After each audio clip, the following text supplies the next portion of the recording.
Marcus Franklin fidgeted with his tie as the elevator climbed toward Quantum Shield's executive floor. Beside him stood Maya Chen, wearing a faded cardigan and carrying a worn leather satchel. No smartwatch, no digital accessories, nothing that screamed elite cybersecurity expert. "Remember," he whispered, "these people built their reputation on quantum encryption and AI-enhanced security protocols." Maya nodded, her eyes taking in everything while revealing nothing. When Marcus had found her working at that small-town internet cafe, solving complex security problems for locals on outdated equipment, he knew she was special. If only he could convince his employers. The elevator doors opened to reveal Quantum Shield's gleaming headquarters. CTO Richard Hoffman approached with an extended hand, his smile faltering as he assessed Maya. "This is your security specialist?" he asked, not bothering to lower his voice. As introductions continued, Maya's attention drifted to a wall of monitors displaying the company's network activity. Her eyes narrowed slightly at patterns no one else seemed to notice. "Shall we begin?" asked CEO Victoria Wells with thinly veiled amusement. They had no idea what was coming or who they were really dealing with. Marcus Franklin stared at his reflection in the glass wall of the Quantum Shield headquarters' 43rd floor.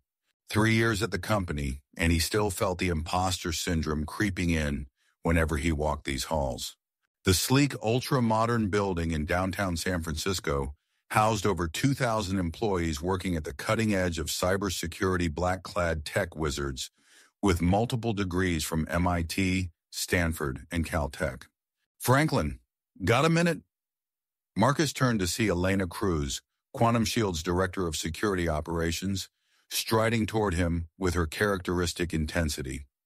At 38, Elena had already worked for the NSA, led a DARPA research team, and built Quantum Shield's security division from the ground up. Her sleek dark hair was pulled back in a tight ponytail, and her eyes, sharp and analytical, missed nothing. "That Silicon Valley Bank contract is still open.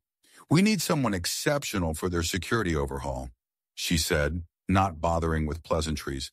"Someone who can think 3 steps ahead of the threats we're seeing." "I've got candidates in the pipeline," Marcus responded, clutching his tablet. "Top graduates from Carnegie Mellon, Georgia Tech." "We've already got plenty of those," Elena interrupted. "We need someone who thinks differently. The landscape is changing, Marcus. The attacks are evolving beyond what conventional training prepares for." As Elena walked away, Marcus sighed. As a mid-level recruiter in Quantum Shield's talent acquisition team, his job was finding the cybersecurity experts who would maintain the company's reputation as America's premier digital defense firm. But lately, it felt like an impossible task. Marcus had joined Quantum Shield after 5 years at a smaller security firm in Chicago. His own background, a computer science degree from a state school, rather than an elite university, meant he'd had to work twice as hard to be taken seriously. He'd developed an eye for talent that didn't always fit the expected mold, which had led to some successful hires. But he'd never had the courage to truly challenge the company's rigid hiring criteria. Back at his desk, Marcus reviewed the resumes in his system. Every candidate looked the same on paper: prestigious degrees, certifications, internships at the right companies. Quantum Shield hired for pedigree as much as skill, and the result was a homogeneous culture that prized academic credentials over real-world adaptability. His phone chimed with a text from Raj, his direct supervisor. "Wells wants updates on Silicon Valley Bank candidates by Friday. High priority." Victoria Wells, Quantum Shield's CEO, rarely took interest in specific recruitment efforts. If she was asking about this one, the pressure was on. Marcus took a deep breath and made a decision. Tomorrow he would drive up to Oregon, where 3 small tech companies had recently dealt with sophisticated attacks. Maybe there, away from the echo chamber of Silicon Valley, he'd find someone who could satisfy Elena's request for different thinking. 2 days later, Marcus found himself in the tiny town of Millfield, Oregon, population 4,928. He'd already visited 2 companies on his list and found nothing promising. His final stop was barely a company at all, a local internet cafe called the Digital Bean that had somehow repelled a ransomware attack that had crippled 3 other businesses in the area. The cafe was housed in a converted Victorian home on the town's main street. Inside, mismatched furniture surrounded tables where customers typed on laptops while nursing steaming mugs. Not exactly the high-tech environment he was used to scouting. "You're the guy from California," said a gray-haired man behind the counter. His name tag read, "Frank Owner." "Called about our security setup?" "That's me." Marcus extended his hand. "I'm curious how a small operation like this managed to stop an attack that took down businesses 10 times your size." Frank grinned. "That wasn't me. That was Maya." "Hey, Maya," he called toward the back room. "Security guys here." Marcus expected someone to emerge from the back office, perhaps a young tech enthusiast who'd gotten lucky with some off-the-shelf security solution.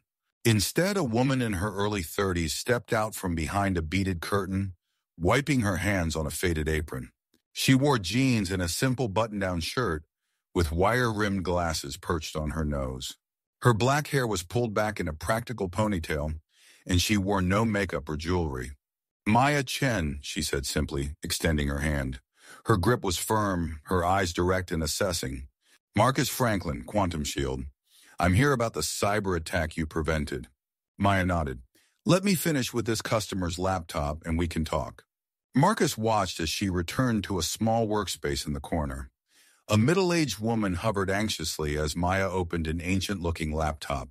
"Everything's still there," Maya said reassuringly. "The malware didn't get to your files. I've installed protection that should prevent this from happening again. But my nephew said once these things get in, they steal all your information," the woman fretted.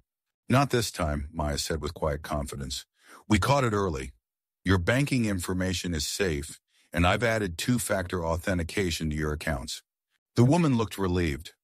"I don't know what that means, but I trust you, Maya. What do I owe you?"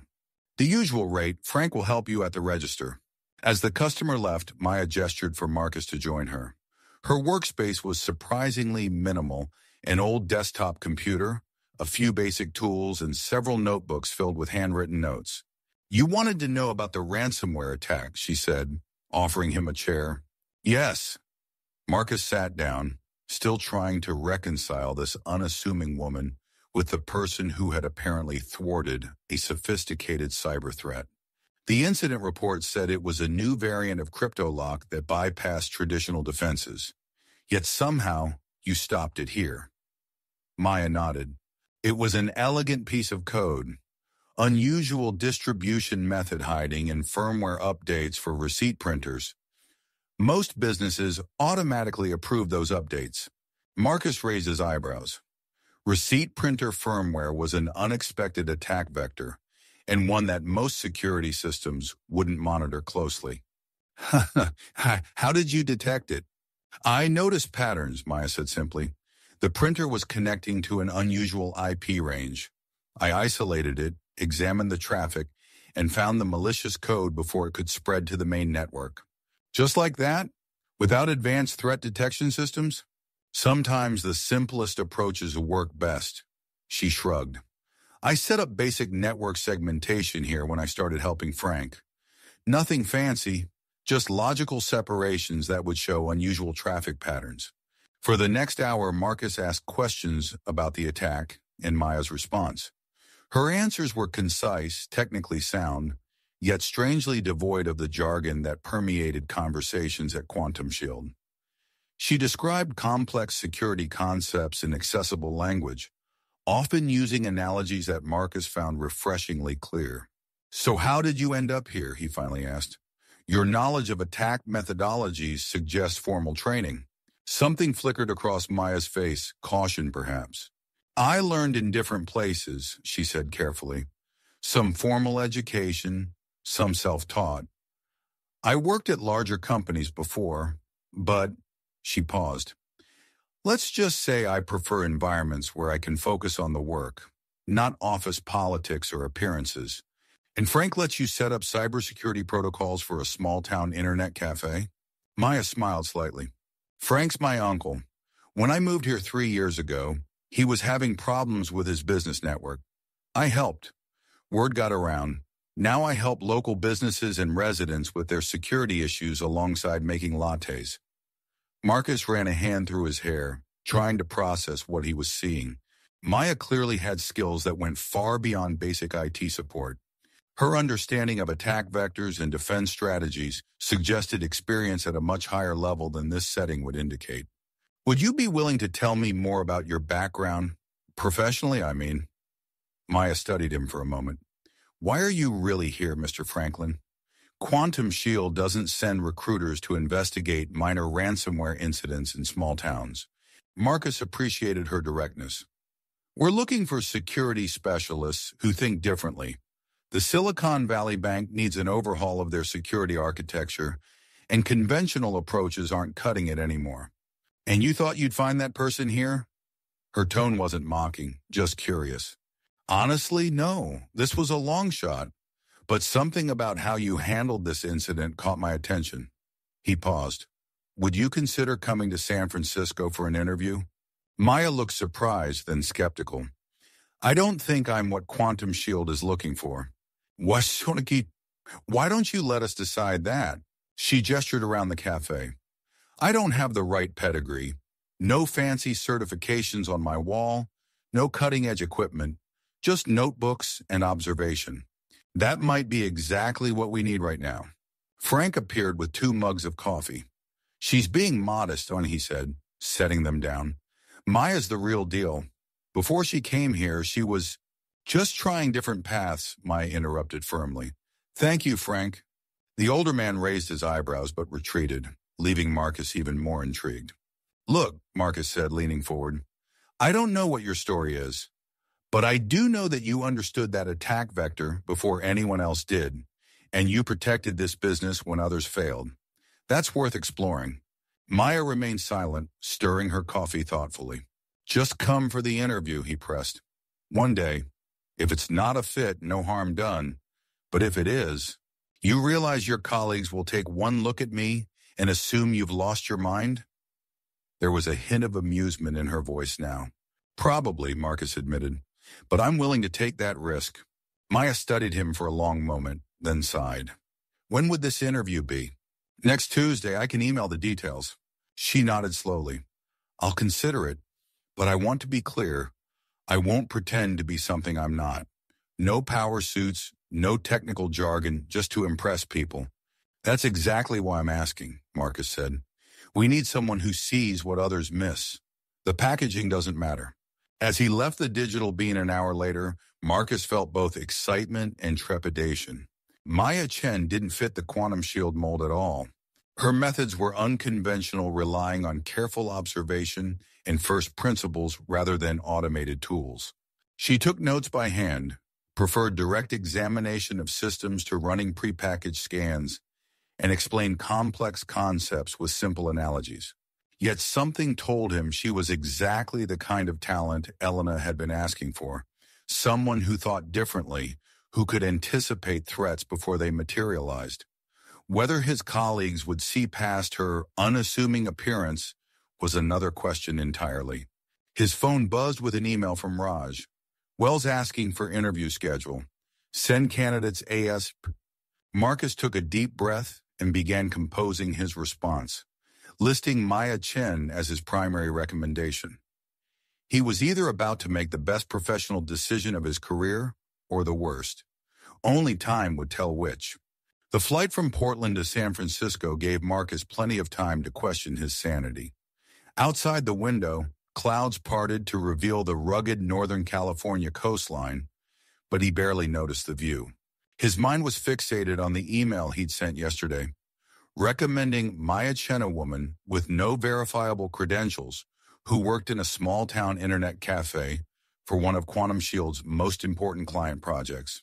His phone chimed with an incoming message from Raj. Need to talk about your Oregon candidate. My office when you land. Marcus closed his eyes and leaned back in his seat.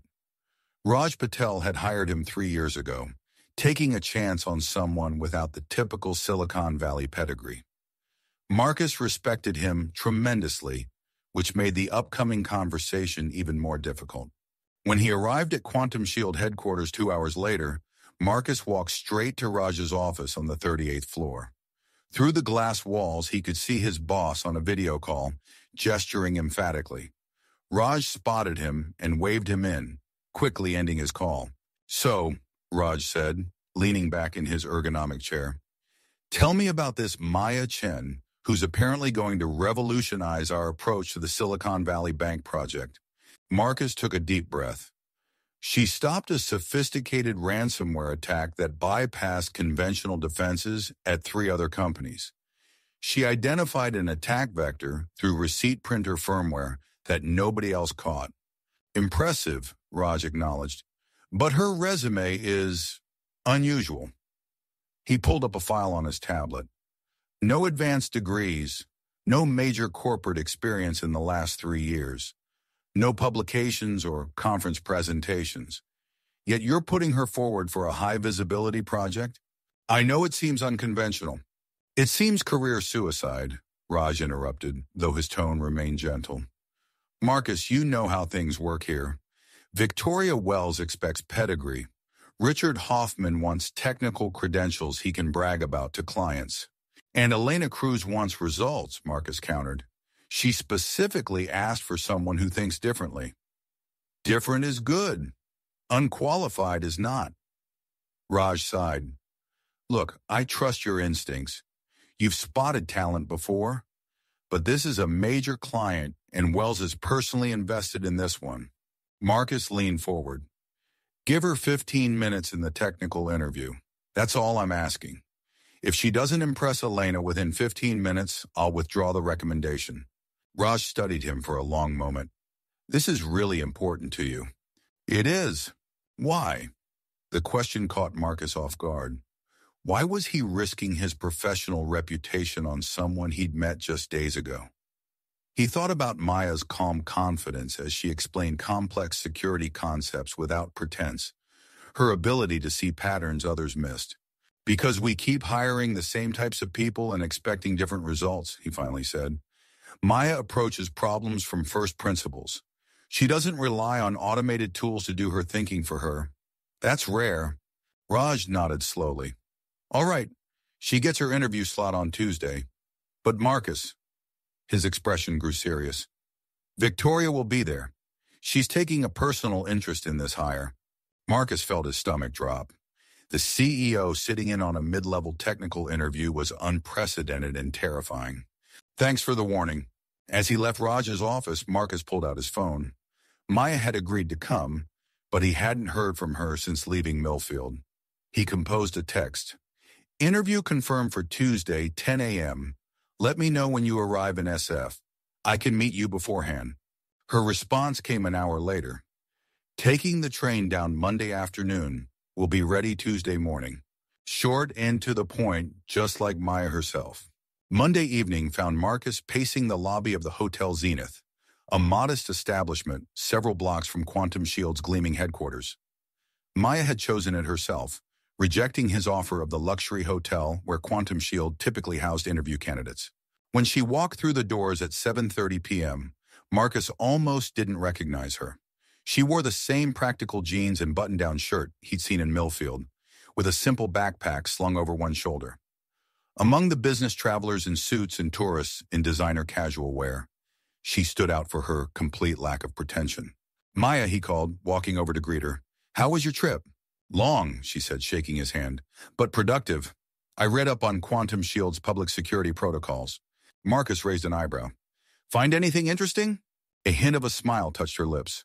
"Several things, but perhaps not for discussion in a hotel lobby." They settled in the small hotel restaurant, where Marcus had reserved a table. After ordering, he passed her a folder with information about the interview schedule and participants. "There's been a change," he said carefully. "The CEO will be attending your interview." Maya looked up sharply. "Victoria Wells, why?" "The Silicon Valley Bank contract is important to her. And to be honest, your candidacy is unusual." "You mean I don't fit the mold?" It wasn't a question. "No, you don't," Marcus admitted. "But that's exactly why I recommended you. We need someone who sees what our conventional approaches miss." Maya studied the materials, her expression unreadable. Tell me about the people I'll be meeting. Marcus took a sip of water, gathering his thoughts. Victoria Wells founded Quantum Shield 10 years ago after leaving Google. She's brilliant, demanding, and extremely image-conscious. The company reflects her vision of what cutting-edge cybersecurity should look like, both in substance and style. And the others? Richard Hoffman is the CTO, former DARPA researcher, PhD from Berkeley in quantum computing. He's brilliant, but arrogant, Maya suggested. Marcus winced. Let's say he's confident in his technical superiority. Then there's Elena Cruz, Director of Security Operations. She's the most practical of the three. Former NSA cares more about results than appearances. Elena is the one who actually wants someone different, Maya observed. The others just want someone who looks impressive on paper. That's accurate, Marcus admitted. Look, I should be candid. This is a risk for both of us. If they don't see what I see in you, it could affect my position at Quantum Shield. Maya's expression softened slightly. Why take that risk for someone you barely know? Marcus considered the question. Because I'm tired of watching us hire people who all think the same way, while our adversaries constantly evolve. Because when you explained how you caught that ransomware attack, you showed more genuine insight than candidates with 20 certifications. She nodded slowly. I appreciate your honesty.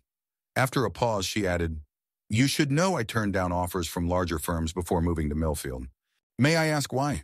Maya looked out the window at the San Francisco skyline, illuminated against the evening sky. I worked for a major defense contractor for 5 years after college. I was good at spotting vulnerabilities others missed, but the corporate environment, she shook her head. There was more emphasis on appearing cybersecure than actually being cybersecure. And you couldn't play that game, Marcus guessed. I tried. I bought the right clothes, used the right buzzwords in meetings, but I kept seeing fundamental weaknesses being glossed over because addressing them wasn't flashy enough. She turned back to him. Eventually, I decided I'd rather do meaningful work in obscurity than performative work in the spotlight. Their food arrived, momentarily pausing the conversation. When the server left, Marcus leaned forward.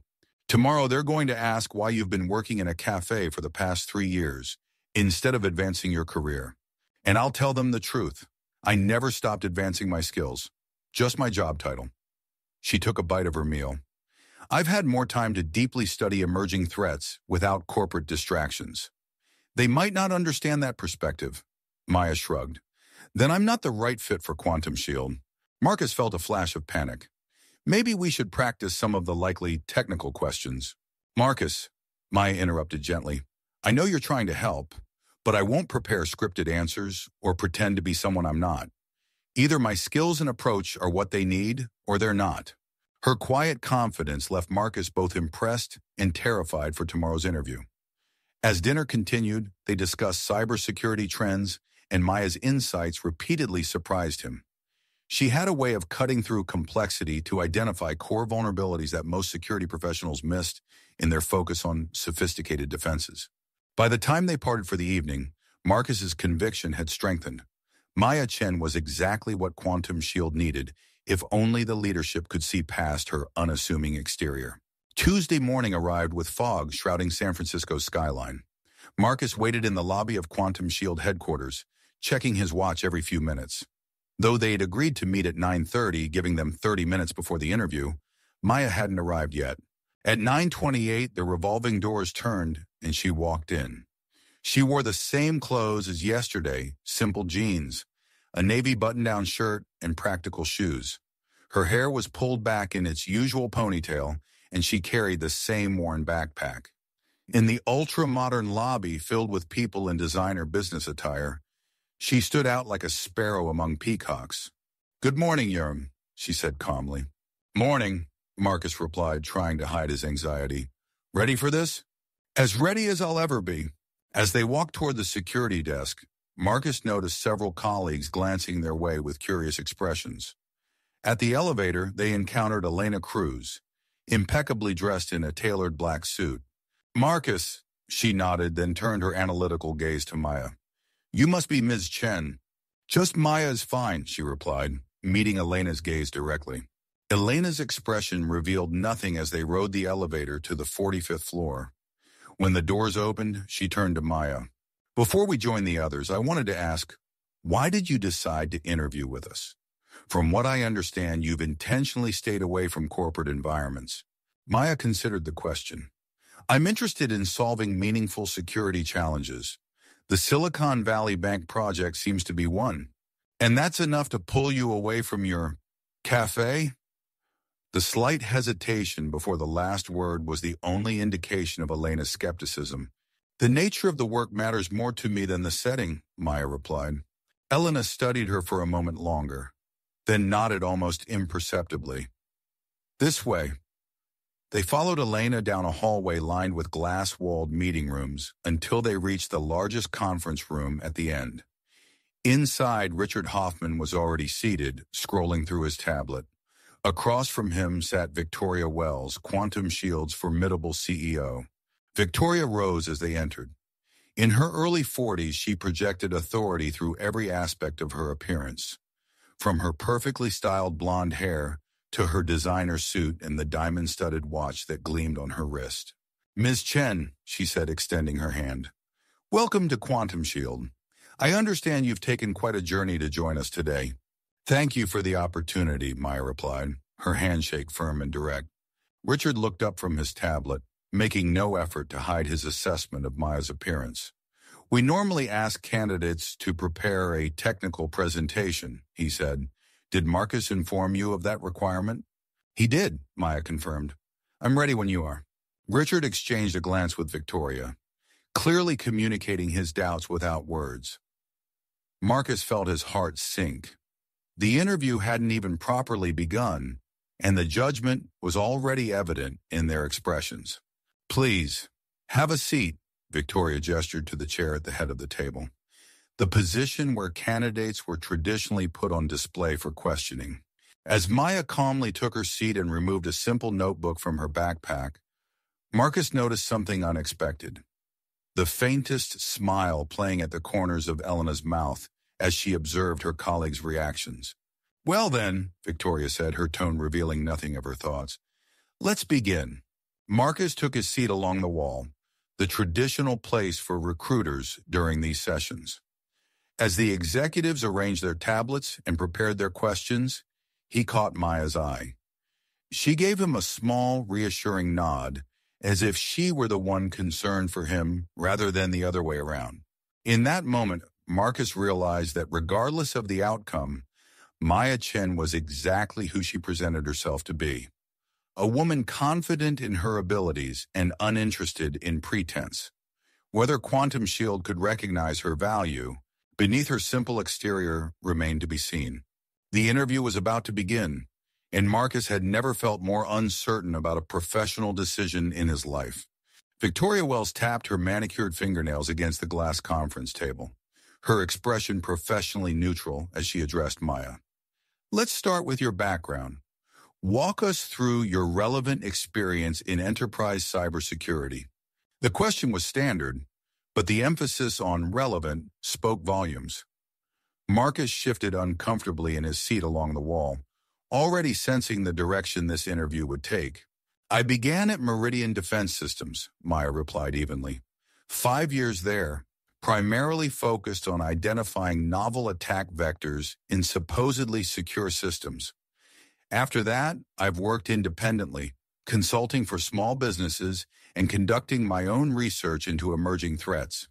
Richard Hoffman raised an eyebrow. Meridian? In what capacity? I started as an analyst and eventually led a small red team. Victoria made a note on her tablet. And since then? Your resume shows a significant gap in formal employment. I wouldn't call it a gap, Maya said. I've been actively working, just not in a traditional corporate structure. You've been helping people remove malware from their laptops at a coffee shop, Richard said bluntly. Hardly the same as protecting enterprise systems worth billions. Maya met his gaze directly. The principles remain the same, regardless of scale. Attackers exploit overlooked vulnerabilities. Most security fails not because of technological limitations, but because of human assumptions about what's important to protect. Elena leaned forward slightly, her interest piqued. Can you elaborate on that? Most organizations focus their resources on protecting what they perceive as their most valuable assets, using increasingly complex solutions, Maya explained. Meanwhile, attackers find simpler paths through neglected systems considered too basic to be at risk. Like receipt printer firmware, Marcus interjected, earning a sharp look from Victoria. Yes, Maya nodded. Or building management systems, employee personal devices, vendor portals elements considered peripheral, but which often have privileged network access. Richard's expression remained skeptical. These are hardly revolutionary insights, Ms. Chen. We've been implementing zero-trust architecture and comprehensive endpoint protection for years. Technology is only as effective as the human understanding behind it, Maya replied. I've found that sometimes simple observation reveals what elaborate scanning tools miss. Victoria exchanged a glance with Richard before turning back to Maya. Let's move to more specific technical questions. How would you approach securing a multi-cloud environment where traditional perimeter security is no longer relevant? The question was clearly designed to highlight Maya's perceived lack of enterprise experience. Marcus held his breath, watching his candidate carefully. I'd start by mapping the data flows rather than the infrastructure, Maya said calmly. Cloud environments change constantly, so securing static perimeters is less valuable than understanding how sensitive information moves through the system. She opened her notebook and sketched a simple diagram. Traditional approaches focus on securing these components individually, she continued, pointing to different elements of her drawing. I prefer to identify the critical intersections where data transforms or changes hands. Those transition points are where vulnerabilities often hide. Richard frowned. That's an oversimplification. Modern cloud security requires sophisticated identity management protocols, containerization strategies, and automated threat response systems. Those tools are valuable, Maya acknowledged, but they're most effective when deployed with a clear understanding of your unique data landscape. Otherwise, you end up with impressive security that protects the wrong things. Victoria's expression remained carefully neutral, but her tone cooled. At Quantum Shield, we utilize advanced AI-driven security orchestration to identify threats across multiple environments. How would your approach integrate with such systems? The slight pause before approach carried unmistakable skepticism. Marcus glanced at Elena, hoping to see some support for Maya, but the security director's face revealed nothing. AI security tools are powerful for identifying known patterns and anomalies, Maya said. I would use them as amplifiers for human investigation, not replacements. The most sophisticated attacks are designed specifically to appear normal to automated systems. Richard couldn't contain a small, dismissive smile. That's rather old-school thinking. Modern security AI uses advanced behavioral analysis and can identify novel attacks through pattern deviation recognition. Until attackers study those same patterns and design their approaches accordingly, Maya countered. The most effective security combines technological tools with human intuition and first principles thinking.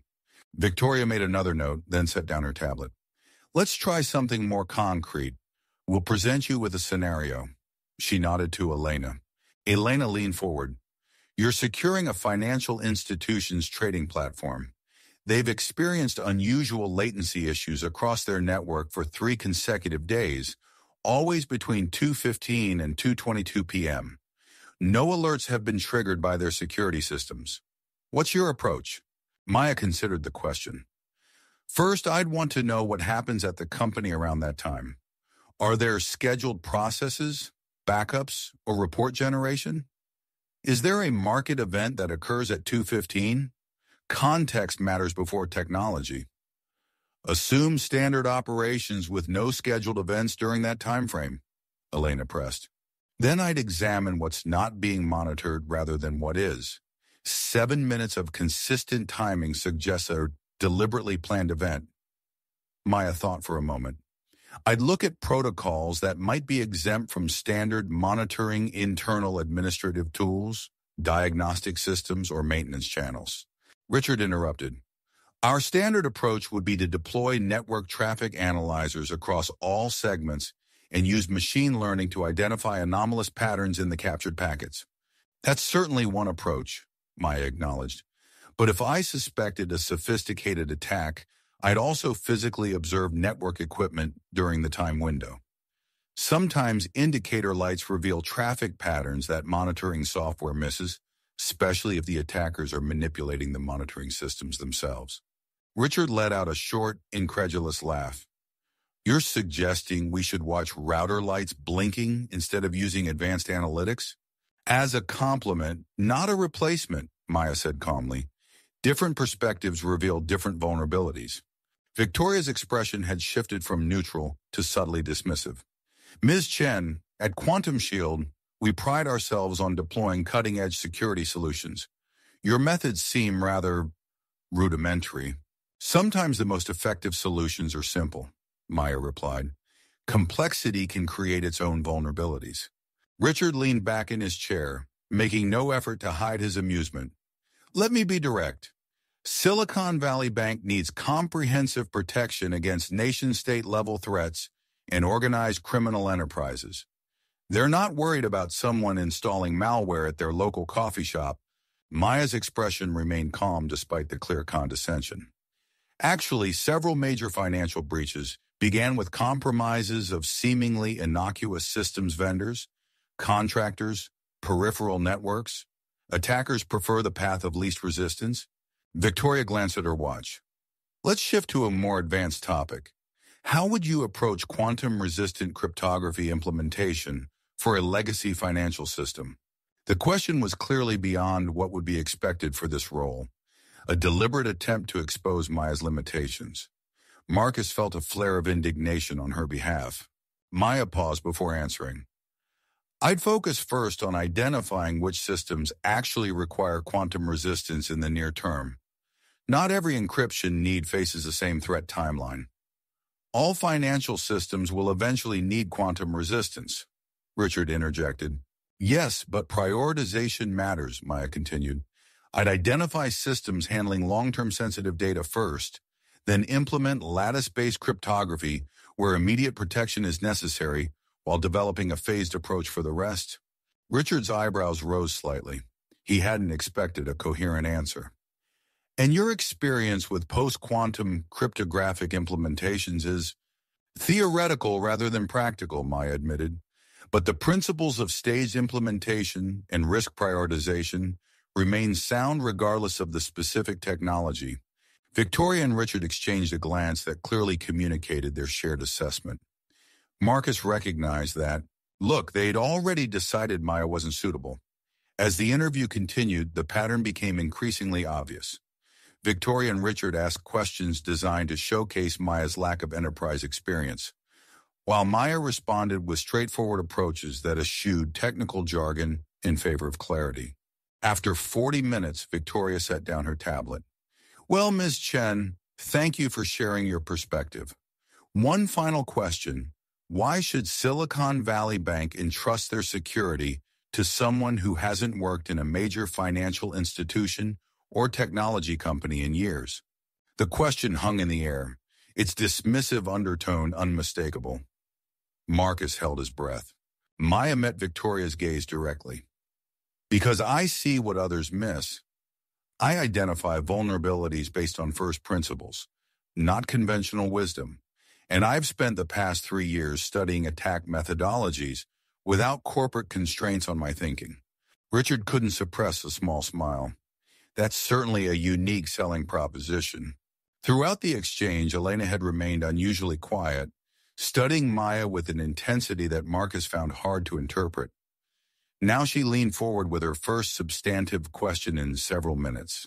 During this interview, you've glanced at the monitoring display behind us 7 times, Elena noted. Is something catching your attention there? Maya hesitated for a fraction of a second. There's an unusual traffic pattern repeating across your internal network. It might be nothing, but it's not following expected behavioral protocols for normal operations. All eyes turned to the large display on the wall, showing Quantum Shield's network status dashboard, a complex visualization of traffic flows, threat indicators, and system health metrics. To Marcus, it looked completely normal. Richard scoffed.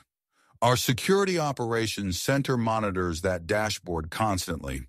If there were anything unusual, they would have flagged it. Not if the pattern is designed to appear normal to automated monitoring, Maya replied. There's a subtle rhythm to the east-west traffic that doesn't match typical human or scheduled system behavior. Victoria's expression hardened. Ms. Chen, while we appreciate your enthusiasm, suggesting you've identified a security issue in our systems during an interview is rather presumptuous. I'm not claiming it's definitely malicious, Maya clarified. Just noting an unusual pattern that might warrant investigation. We'll certainly take that under advisement, Victoria said, her tone making it clear she would do no such thing. She stood, signaling the end of the interview. Thank you for coming in today. We'll be in touch through Marcus once we've completed our candidate evaluations. As everyone rose from their seats, the dismissal was palpable. Richard barely acknowledged Maya as he gathered his things, already engrossed in his tablet. Victoria offered a professionally cordial handshake, but didn't meet Maya's eyes. Only Elena lingered, studying Maya with an unreadable expression. Interesting approach, Miss Chen, Elena said quietly. Not what we typically see.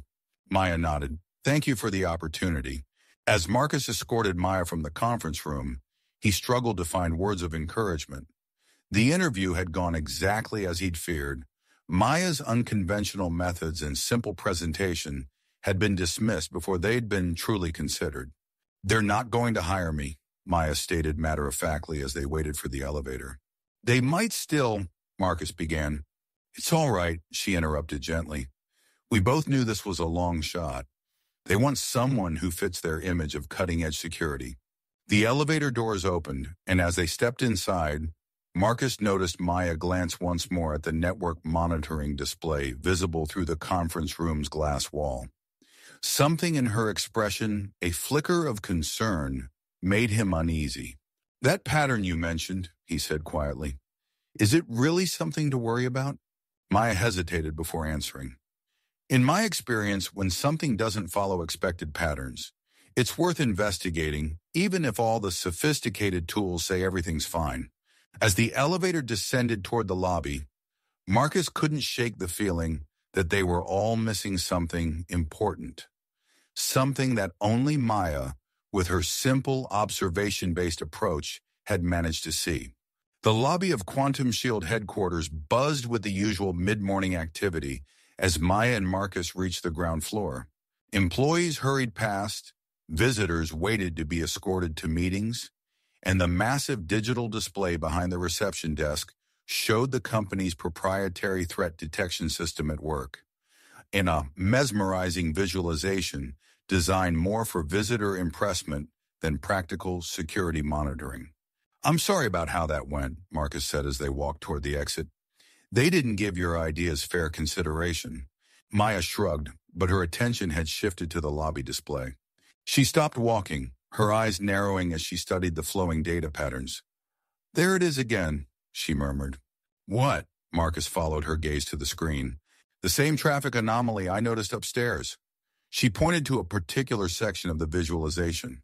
See how the data flows pulse in that 6-second rhythm? Normal human activity and scheduled processes don't create that kind of precision. Marcus squinted at the display. I don't see anything unusual. It's subtle, Maya acknowledged, but it's consistent, and it's spreading. She turned to him with newfound urgency. Marcus, I need to speak with someone from your security operations team. He hesitated. After that interview, I'm not sure anyone will. This isn't about the job anymore, she interrupted. Something's happening on your network. Marcus studied her face, noting the calm intensity in her expression. Despite the dismissive reception she'd received, she was still trying to help. Wait here, he said finally. He approached the reception desk and spoke quietly with the security officer. After a brief call, a young man in a Quantum Shield polo shirt emerged from a side door. His badge identified him as Darren Cho, SOC analyst. Marcus said you wanted to talk about our network? Darren's tone was polite but skeptical as he glanced at Maya's casual attire. Yes, Maya said, gesturing toward the lobby display. I've noticed an unusual traffic pattern across multiple segments of your internal network. 6-second pulses of coordinated data movement that don't align with normal operations. Darren smiled indulgently.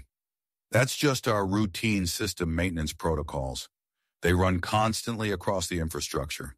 Maintenance protocols don't typically probe access control boundaries in that sequence, Maya countered, and they don't usually test multiple authentication systems simultaneously. Darren's smile faltered slightly. You're seeing all that from the lobby visualization? It's more visible on the executive floor display, but yes, Maya said, someone or something is methodically testing your internal security barriers. Darren's expression shifted from skepticism to mild condescension. Look, Ms. Chen, our system runs over 200 automated security protocols every minute. What you're seeing is perfectly normal behavior for our environment. We have the most sophisticated threat detection system in the industry. I understand, Maya persisted, but sometimes automated systems miss things that don't fit expected threat profiles. Would you at least check the east-west traffic patterns for unusual destination mapping? Darren glanced at Marcus, clearly wondering why he was humoring this woman. Our AI monitoring would flag anything unusual. Unless it's designed not to appear unusual, Maya said. The SOC analyst's patience was visibly wearing thin. I appreciate your concern, but we have everything under control. If you'll excuse me, I need to get back to work. As Darren walked away, Marcus turned to Maya with an apologetic expression. I'm sorry. Quantum Shield takes a lot of pride in their security systems. Sometimes pride is the biggest vulnerability, Maya said quietly, her eyes still on the display.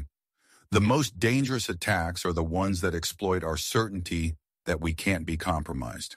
They walked outside into the San Francisco morning, the fog having lifted to reveal a clear blue sky. Maya paused on the sidewalk, seemingly reluctant to leave. What are you thinking? Marcus asked. That pattern has all the hallmarks of a sophisticated reconnaissance phase, she said. Someone's mapping your internal network structure, probing for weaknesses. Should we try talking to Elena directly? She seemed less dismissive than the others. Maya considered this. Do you have her direct contact information?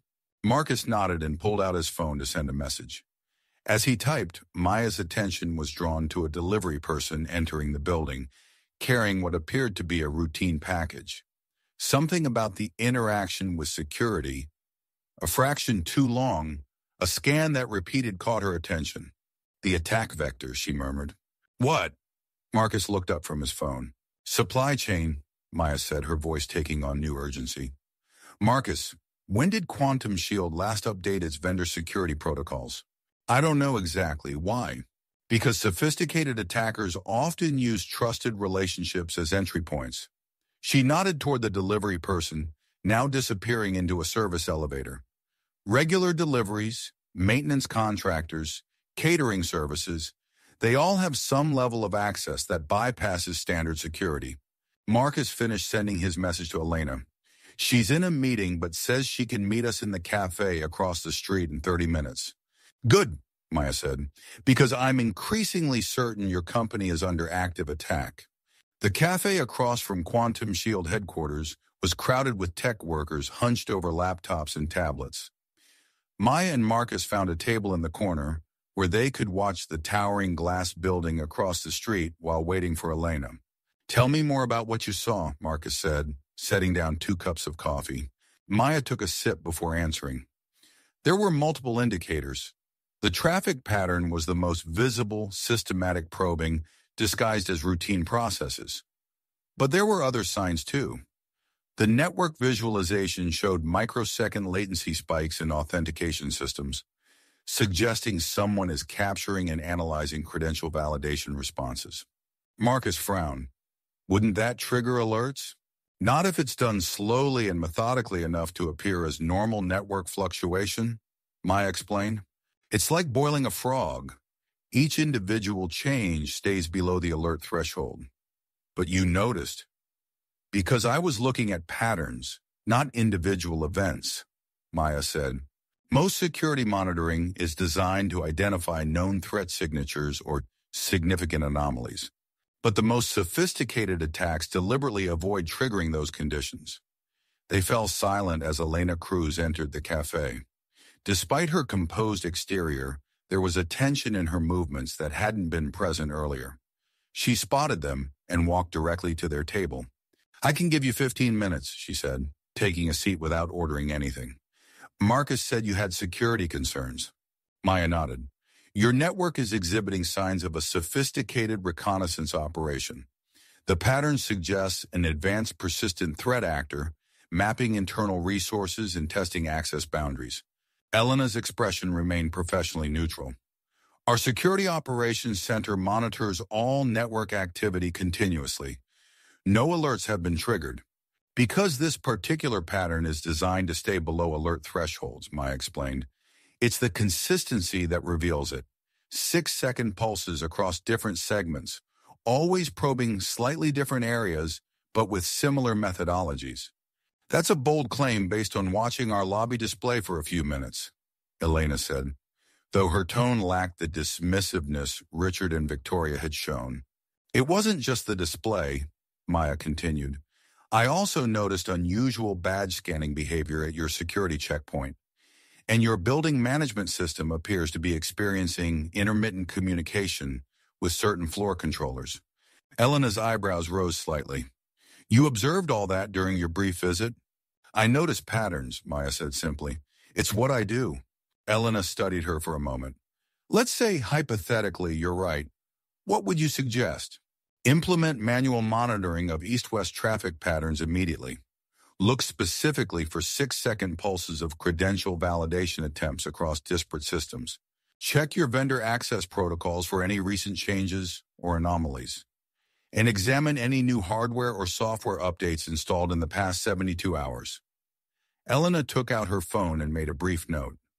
"That's quite specific." "The pattern is quite specific," Maya replied, "which suggests a deliberate and coordinated effort rather than random probing." Elena glanced at her watch. "I need to get back. Thank you for sharing your observations." She stood, then paused. "Out of curiosity, if this were an actual attack as you suggest, what would be the likely objective?" "Based on what I saw, data exfiltration is possible, but the systematic nature suggests something more comprehensive. I'd be concerned about a full network takeover designed to either extract ransom or cause significant operational damage." Something flickered in Elena's eyes, the first hint that she might be taking Maya's warning seriously. "I see. Well, thank you again for your time." After Elena left, Marcus looked at Maya. "Do you think she believed you?" "I don't know, but at least she listened." Maya glanced at her watch. "My train back to Oregon leaves in 3 hours. I should probably head to the station." Marcus nodded, trying to hide his disappointment. Despite the disastrous interview, he'd hoped Maya might stay longer in San Francisco. "I'll walk you back to your hotel to get your things." As they stood to leave, Maya froze, her attention caught by something on the television mounted in the cafe's corner. The sound was muted, but the screen showed breaking news. A major East Coast financial institution was experiencing widespread system outages. "Can you ask them to turn that up?" Maya said urgently. Marcus approached the barista, who obliged by raising the volume on the TV. "Of course, sources tell us that Commonwealth Financial Group is dealing with what appears to be a significant cyber incident affecting customer accounts, internal systems, and even building security across their locations," the reporter was saying. "The company has not yet confirmed whether this is a cyber attack, but cybersecurity experts we've spoken with suggest the simultaneous failure of multiple systems points to a coordinated incident rather than a technical malfunction." Maya's expression tightened. "Commonwealth uses the same core banking infrastructure as Silicon Valley Bank." Marcus turned to her. "You think they're related?" "I think it's an extremely concerning coincidence," Maya said, her eyes still fixed on the news report. And I think the same traffic patterns I saw at Quantum Shield could be precursors to a similar attack. She pulled out her phone and quickly searched for something. Look, she said, showing Marcus the screen. 3 other financial technology providers reported technical difficulties in the past 24 hours. Minor incidents, barely making the news, but all connected to the same technology ecosystem. Marcus felt a chill. You think this is coordinated? I think someone is testing defenses before launching a larger attack, Maya replied. And based on what I saw this morning, Quantum Shield and potentially Silicon Valley Bank could be next. She gathered her things quickly. I need to try one more time to warn them. How? No one there is taking you seriously except maybe Elena, and even she seems skeptical. Maya thought for a moment. The evidence is in the network traffic. If I could just show someone the pattern? As they hurried back toward the Quantum Shield building, Marcus's phone chimed with an incoming email. He glanced at it, then stopped walking. It's from Raj, he said. All recruitment activities for the Silicon Valley Bank contract have been temporarily suspended due to evolving client needs.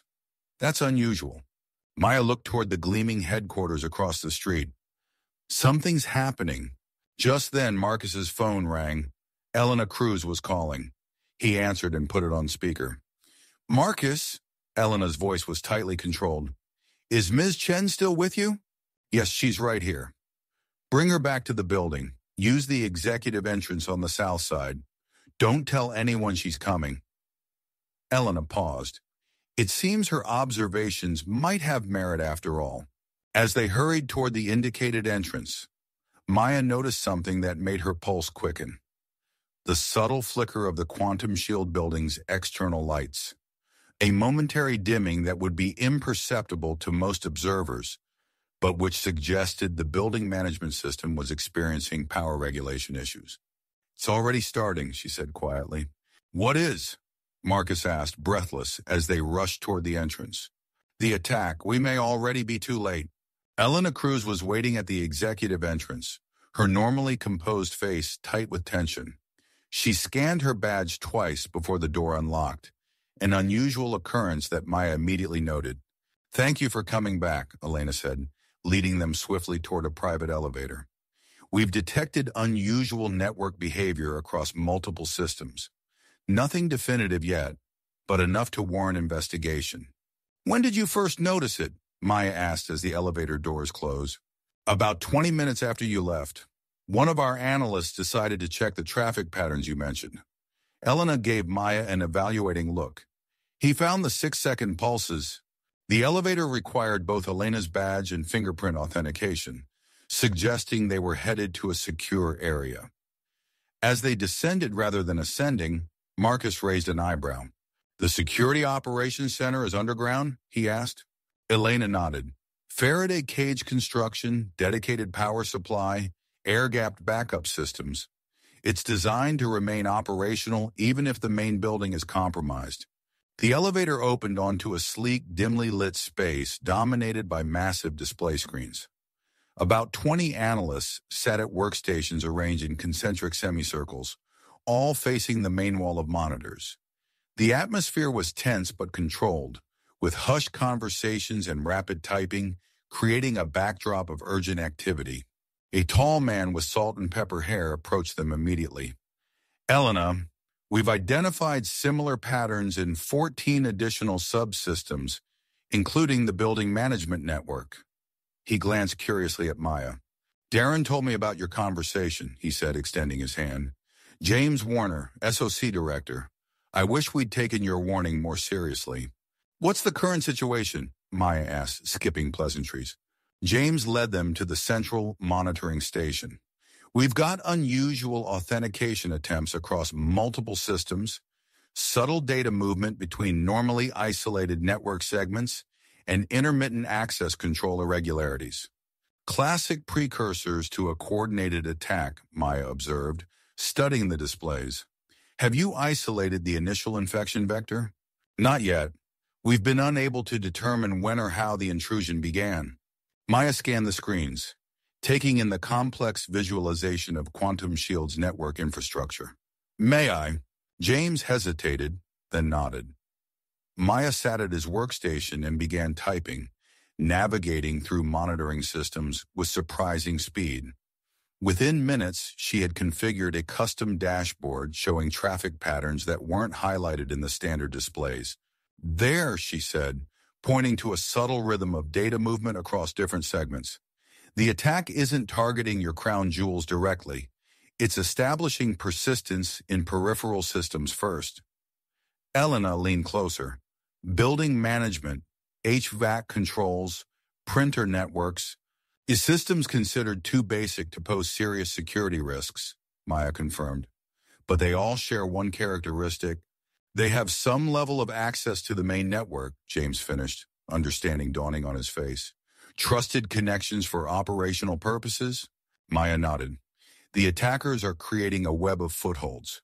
Each one is minor, but together they form a distributed presence that's difficult to eradicate. The elevator doors opened again, and Victoria Wells strode into the sunk, followed closely by Richard Hoffman. Their expressions shifted from concern to confusion when they spotted Maya at the central workstation. What is she doing here? Victoria demanded. And more importantly, what's happening to our systems? Elena stepped forward. Ms. Chen identified suspicious network patterns during her interview. Those patterns have been confirmed by our team. She's helping us analyze the situation. Richard scoffed. We have the most sophisticated security team in the industry. We hardly need help from... He was interrupted by a sudden shift in the room's lighting as the displays flickered momentarily. One of the analysts called out, "Power management system just flagged unusual load balancing requests." James turned to his team. Implement Protocol Delta, lock down all critical systems and switch to secondary authentication. Analysts sprang into action, typing furiously as alert notifications began appearing across the monitoring screens. What exactly are we dealing with? Victoria asked, her voice tight. Maya continued analyzing the data streams, seemingly oblivious to the tension around her.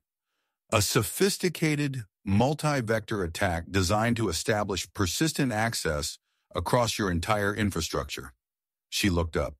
Have you had any hardware deliveries or software updates in the past 72 hours? We receive deliveries constantly, Richard said dismissively, and our software update protocols are automated for security patches. That's likely how they got in, Maya said. Supply chain compromise. The authentication attempts I'm seeing suggest they already have some level of privileged access. As if confirming her assessment, several displays suddenly showed red alert indicators. An analyst called out, multiple privileged accounts are showing simultaneous login attempts from different locations. Lock them all, James ordered. Implement emergency credential freeze. Too late, Maya said quietly, watching the data flows. They've already established secondary access paths. Locking the accounts won't remove their presence. Victoria turned to her security team. I want a full status report. What systems are affected? What's our exposure? And most importantly, is Silicon Valley Bank at risk? The mention of their high-profile client sent a new wave of tension through the room. An analyst approached Victoria with a tablet. Ma'am, we're seeing similar traffic patterns in the test environment we set up for the SVB integration. Victoria's face paled. Shut it down, right now. Already tried, the analyst replied. The environment is not responding to administrator commands. Richard pushed his way to a workstation and began typing rapidly. This is impossible. Our sandboxed environments are completely isolated from external networks. Not if the attack came through a trusted update channel. Maya interjected, still focused on her analysis. The pattern suggests this has been dormant for days, possibly weeks, waiting for activation. Richard shot her an irritated glance but didn't argue.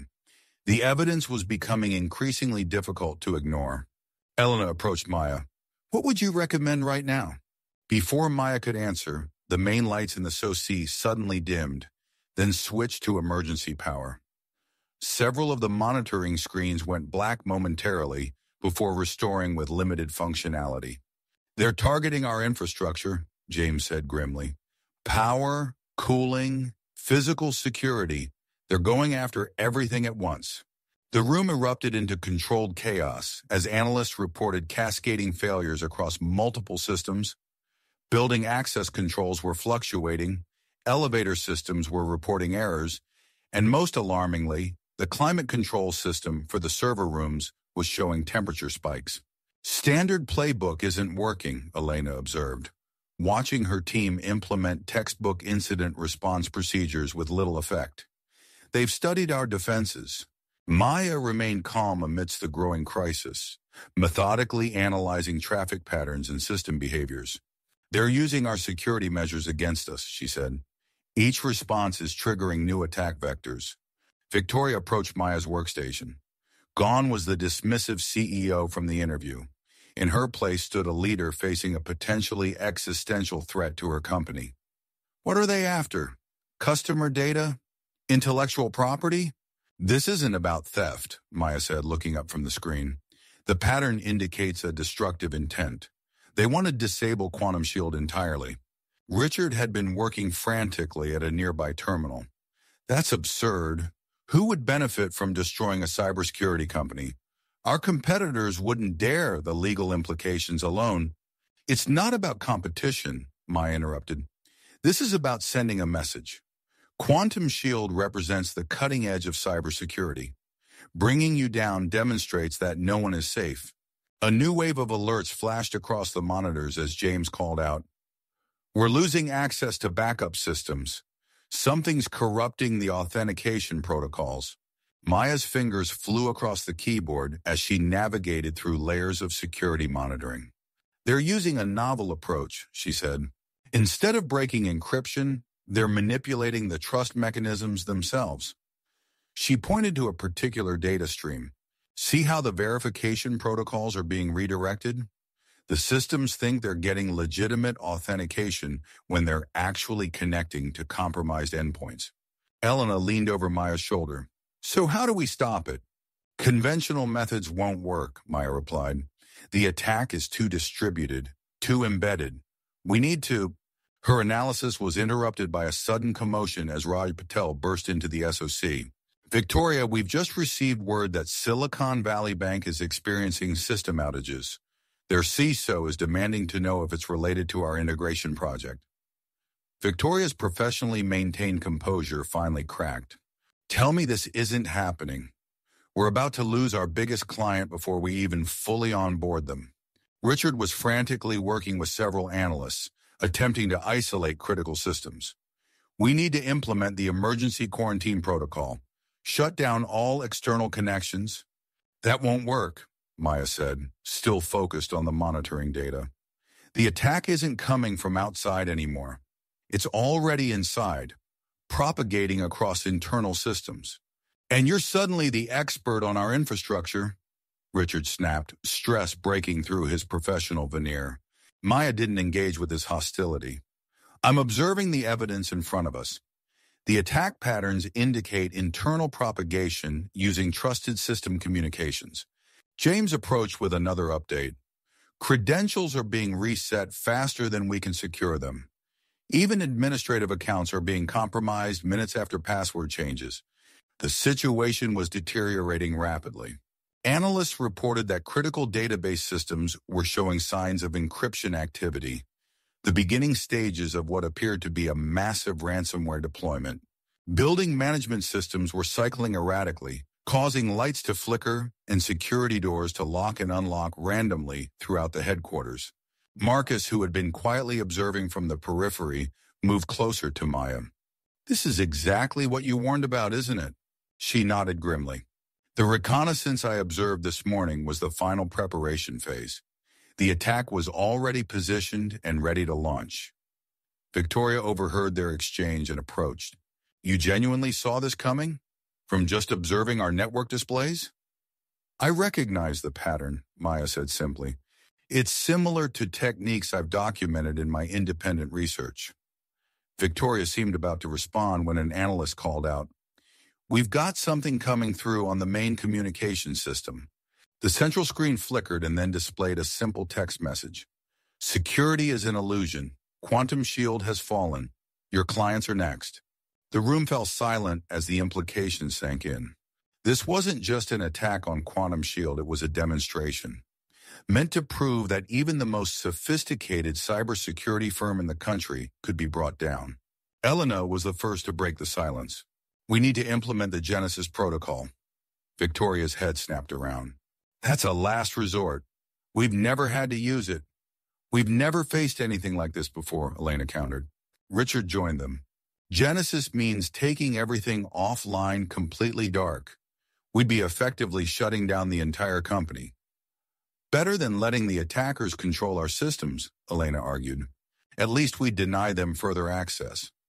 As the executives debated, Maya continued her analysis, seemingly oblivious to the high-stakes conversation happening behind her. She had pulled out her notebook and was rapidly sketching diagrams while occasionally glancing at the data flows on the screen. Marcus moved closer. "You've seen something, haven't you?" Maya nodded slightly. "There's a pattern to the attack propagation. It's not random. It's following specific pathways through your network. Almost like—" Her voice trailed off as she made another notation. Then her eyes widened slightly. "They're using your own security protocols to move through the system," she said, looking up. "Your automated responses are creating the pathways they need." She stood abruptly and approached the group of executives. "Stop implementing standard incident response procedures immediately." Richard looked at her incredulously. "That's ridiculous. Our protocols are designed specifically for situations like this." "And someone has studied those protocols extensively," Maya countered. "Every defensive action you're taking is triggering the next phase of their attack. It's like a chess player who knows your moves in advance." James had been listening to the exchange. "She might be right. The attack is accelerating whenever we implement standard countermeasures." Before anyone could respond, the situation escalated dramatically. All around the SOC, monitors began showing the same message that had appeared on the main screen. Even secure workstations that should have been isolated were being compromised. "They're in everything," an analyst called out, voice rising in panic. "Even the air-gap systems are being affected." Victoria turned to Elena. "Implement Genesis now." Elena nodded grimly and moved to a special terminal in the corner of the room. She entered a series of commands followed by a biometric scan. "Genesis protocol initiated. All systems will shut down in 60 seconds. A countdown appeared on the remaining functional screens as analysts scrambled to preserve critical data before the shutdown. The tension in the room was palpable. Quantum Shield, the company that protected America's most sensitive digital assets, was about to go completely dark to protect itself. Maya watched the countdown, her expression thoughtful rather than panicked. As the final seconds ticked away, she turned to Marcus. "Genesis won't stop them," she said quietly. "They've anticipated this too." "How can you be sure?" he asked. "Because," Maya began, but was cut off as the countdown reached 0. The SOC plunged into darkness for a moment before emergency lighting activated. The monitoring screens went black as systems shut down across the building. For a brief moment, there was silence as everyone waited to see if the drastic measure had worked. Then, one by one, the emergency lights began to flicker. The supposedly isolated backup power system was being compromised as well. In the dim, fluctuating light, Maya's calm voice cut through the stunned silence. "They didn't just infiltrate your digital systems," she said. "They've compromised the physical infrastructure too. Genesis can't stop what's already embedded in the hardware." As if confirming her assessment, even the emergency lighting failed, plunging the room into complete darkness. Quantum Shield, the digital fortress that protected billions in assets and millions of sensitive records, had fallen. And Maya Chen, the simple woman they had laughed at just hours earlier, was possibly the only person who fully understood what they were facing. Darkness enveloped the Security Operations Center, broken only by the faint blue glow of emergency exit signs and the occasional flashlight beam as analysts fumbled for their phones. The silence was unnerving, a cybersecurity company rendered powerless in every sense of the word. "Backup generators should have kicked in automatically." James's voice came from somewhere near the main console. "The fact that they haven't confirms what Ms. Chen said, the physical infrastructure has been compromised too." A flashlight illuminated Victoria Wells' face, her composed facade finally cracking. How is this possible? Our building systems are completely segregated from external networks. Not completely, Maya said calmly. Her voice was steady in the darkness, almost eerily so. Building management systems always have integration points, maintenance interfaces, update mechanisms, monitoring protocols. Those are the seams attackers exploit.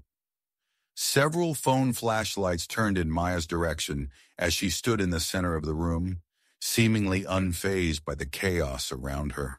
The Genesis protocol was our ultimate failsafe, Richard said, disbelief evident in his voice. There's no contingency beyond this. There's always a contingency, Maya replied. But first we need light in communication that isn't dependent on your compromised systems. Elena approached Maya, her flashlight beam steady. The security director's professional demeanor remained intact despite the crisis. But there was a new note in her voice. Something approaching deference. Why not you wait? What do you suggest? Before Maya could answer, the emergency lights flickered weakly back to life, casting the room in a dim, unsteady glow. James rushed to a wall panel and pressed his palm against a biometric reader. Tertiary power system engaged, he announced. It's air-gapped and analog-controlled, designed to provide minimal functionality in case of catastrophic failure. Which is exactly what we're experiencing, Victoria said grimly. She turned to Maya, professional pride visibly warring with the desperate need for solutions. You predicted this attack before anyone else saw it coming. Do you have any insights that might help us regain control? All eyes turned to Maya, the woman they had dismissed hours earlier, now potentially their only hope. The irony wasn't lost on anyone in the room, least of all Richard, whose expression remained skeptical despite their dire circumstances. I need paper, pencils, and access to a disconnected laptop one that hasn't been connected to your network in the past week, Maya said. Richard scoffed. Paper and pencils? We're facing a sophisticated cyber attack, not taking a history exam. Richard, Elena said sharply, now isn't the time. She turned to an analyst. Get Ms. Chen everything she requested. As the analyst hurried away, Victoria stepped closer to Maya. What exactly do you think you can accomplish that our advanced systems couldn't? Your advanced systems are part of the problem, Maya explained. They've been studied, understood, and subverted by whoever is attacking you. We need to step outside the expected response framework, and writing things down on paper accomplishes that? Richard couldn't hide his skepticism. It gives us a medium they can't access or monitor, Maya replied evenly. Right now, we have to assume every digital system is compromised, including phones and tablets. Our planning needs to be completely offline. James approached with a report from one of his team members. Silicon Valley Bank is reporting cascading failures across their authentication systems. They've activated their emergency protocols, but they're asking if the integration with our systems is the source of the breach. Victoria closed her eyes briefly, the implications sinking in. Quantum Shield's most prestigious client was now suffering because of their failure. We need to contain this immediately, she said. Richard, work with James to establish secure communication with SVB's security team. Elena, coordinate with our external incident response partners. We may need their resources. As the executives dispersed to handle their assignments, Marcus moved closer to Maya. They're still trying to fight this with conventional methods, he observed quietly. Maya nodded. It's natural to fall back on familiar approaches during a crisis. But this attack was designed to anticipate and counter those exact responses. The analyst returned with a box containing notepads, pencils, and a dusty laptop. This hasn't been used in months, he explained. It was in storage for our forensic training program. Perfect, Maya said, taking the items. She moved to a corner table and began setting up a makeshift workspace. Elena joined them, watching as Maya opened the laptop and checked its configuration. What's your approach? She asked. First, we need to understand exactly what we're facing, Maya explained. Not just the technical attack, but the mindset behind it. This isn't random. It's meticulously planned and specifically targeting Quantum Shield. We've made plenty of enemies, Elena acknowledged. Any successful security company does. Maya began sketching a diagram on paper. This attack shows intimate knowledge of your systems, protocols, and even your incident response procedures. That suggests either an insider or someone who's been studying you for a very long time. We vet our employees extensively, Elena said defensively. I'm not suggesting intentional betrayal, Maya clarified. Information leaks in many ways. Job postings that detail specific technologies, conference presentations about security architecture, even the questions you ask candidates during interviews. Understanding dawned on Elena's face. We've been inadvertently revealing our defenses. All companies do, Maya said. The question is who collected all those pieces and assembled them into a comprehensive attack plan. From across the room, one of the few working terminals emitted an alert tone. James rushed over, followed by Victoria and Richard. Silicon Valley Bank just lost access to their core transaction processing system, he announced. They're implementing manual override procedures, but customer-facing services are already affected. This is a disaster, Richard muttered. Their CISO is going to crucify us. Victoria turned toward Maya. You said you recognize this attack pattern. Have you seen it deployed elsewhere? Maya nodded. Similar approaches were used against 3 financial institutions in the past 6 months. Not identical, but the underlying methodology is consistent compromising, building management systems as a bridge to IT infrastructure, using security protocols against themselves, and targeting backup systems specifically to prevent recovery. Why haven't we heard about these attacks? Richard challenged. Because they were contained before becoming public, and the victims kept the details confidential, Maya replied. I documented them during my independent research. Research conducted from a coffee shop in Oregon, Richard said, making no attempt to hide his continued skepticism. Maya didn't take the bait. Location doesn't matter when you're following digital breadcrumbs. The attack patterns are consistent whether you're analyzing them from a cafe or a corporate office. Elena stepped between them. We don't have time for this. Ms. Chen, what's your recommendation for immediate action? I need to see exactly how the attack is propagating through your systems, Maya said. Not through monitoring tools, but by directly observing network traffic at key junction points. Most of our tools are compromised, James pointed out. I don't need sophisticated tool, Maya replied. Just a simple network tap and a basic packet analyzer on this clean laptop. Richard laughed incredulously. You want to fight the most sophisticated attack we've ever faced with entry-level network analysis tools? Sometimes seeing the raw data without layers of interpretation reveals patterns that advanced systems miss, Maya explained patiently. Victoria, who had been listening to the exchange while simultaneously trying to manage the growing crisis, finally intervened. Elena, give Ms. Chen whatever she needs, she ordered. Richard, focus on establishing secure communication with Silicon Valley Bank. We need to coordinate our response with their team. As Richard walked away, clearly unhappy with the decision, Victoria turned to Maya. I'm trusting you because we have no better options right now. But I need to understand why you're so confident in your approach when our entire security infrastructure has failed. Maya met her gaze directly.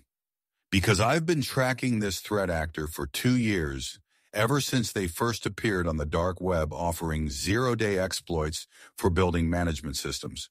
And you did this independently, without institutional support? Victoria's tone held both skepticism and grudging respect.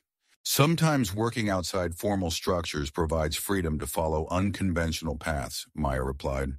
I noticed the pattern when others dismissed it as unrelated incidents.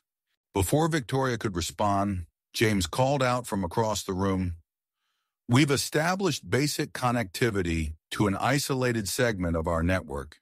It appears the attackers haven't compromised our oldest infrastructure, the legacy systems we kept as backups.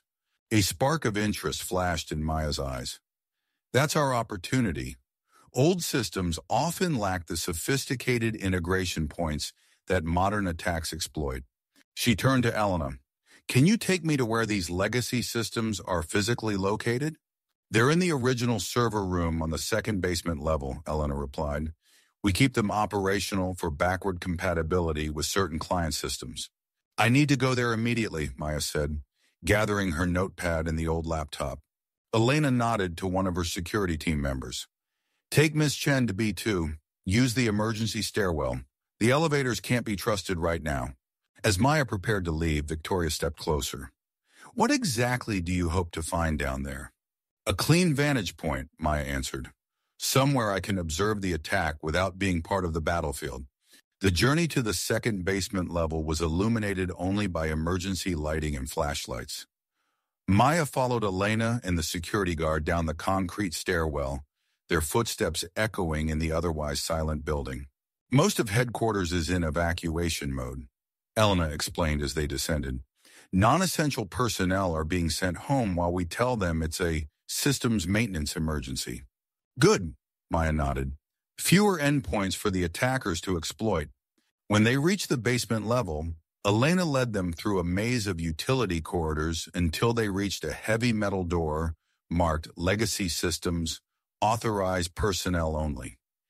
It required an old-fashioned key rather than electronic access, a security measure that now proved advantageous.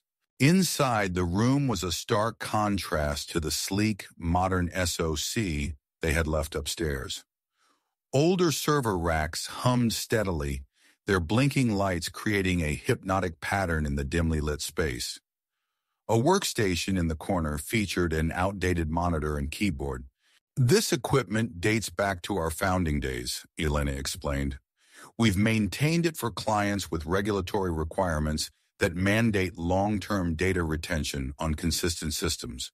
Maya ran her hand along one of the server racks almost reverently. Perfect. These systems are simpler, with fewer automated security features that could be turned against us. She set up her borrowed laptop and began connecting it to a network port using cables from her backpack. Elena watched with growing curiosity. You came prepared, she observed, nodding toward Maya's equipment. I always carry basic networking tools, Maya replied as she worked. You never know when you'll need to troubleshoot connection issues. Within minutes, she had established a monitoring position that allowed her to observe traffic flowing through Quantum Shield's core systems without directly connecting to the compromised network. There, she said, pointing to data patterns on the screen.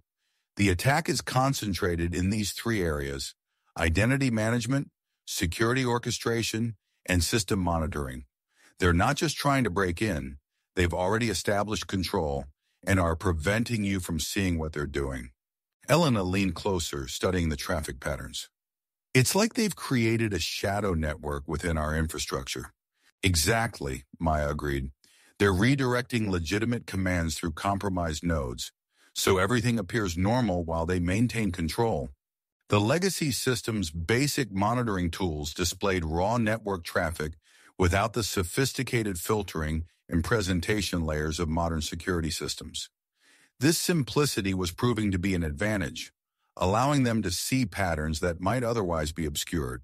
Maya worked methodically, making notes on paper as she observed traffic flows. After several minutes, she sat back and studied her diagrams. I think I understand their methodology now, she said. They're using your security automation against you. Each automated response triggers a prepared counteraction from their system. How do we break that cycle? Elena asked. We need to do something completely unexpected, Maya replied. Something so basic and manual that it isn't part of any automated response scenario. She turned to face Elena directly. I need physical access to your primary network infrastructure and the authority to implement unconventional security measures. Elena hesitated. That would require Victoria's approval, and Richard will certainly object. Then we should talk to Victoria immediately, Maya said, because Silicon Valley Bank's situation is about to get much worse if we don't act quickly. As if on cue, Elena's emergency phone rang. She answered and listened intently, her expression growing increasingly grave. That was James, she said after hanging up. Silicon Valley Bank is now reporting unauthorized transactions occurring across customer accounts. Their fraud detection systems are offline, and they can't stop the transfers.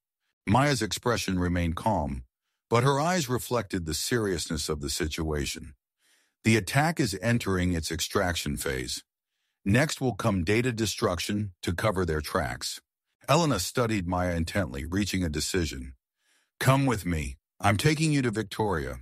As they hurried back toward the emergency stairwell, Elena added, For what it's worth, I should have listened when you first pointed out the traffic anomalies this morning.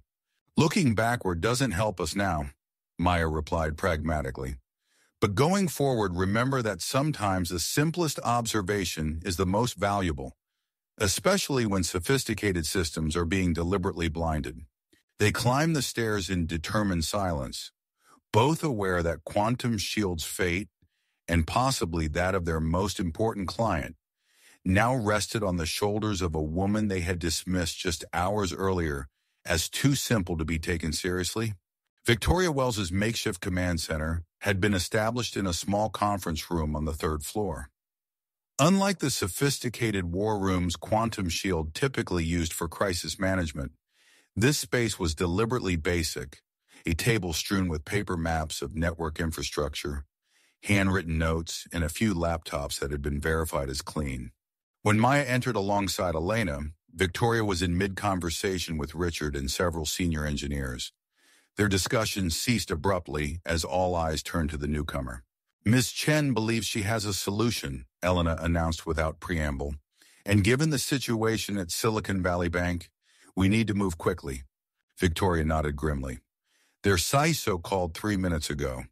Unauthorized transactions have now exceeded $47 million, and their fraud prevention systems remain unresponsive.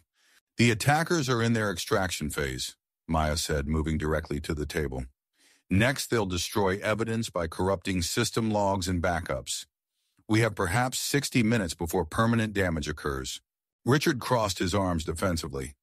And you think you can solve in an hour what our entire security team hasn't managed to fix all day? Not alone, Maya replied, unfazed by his skepticism.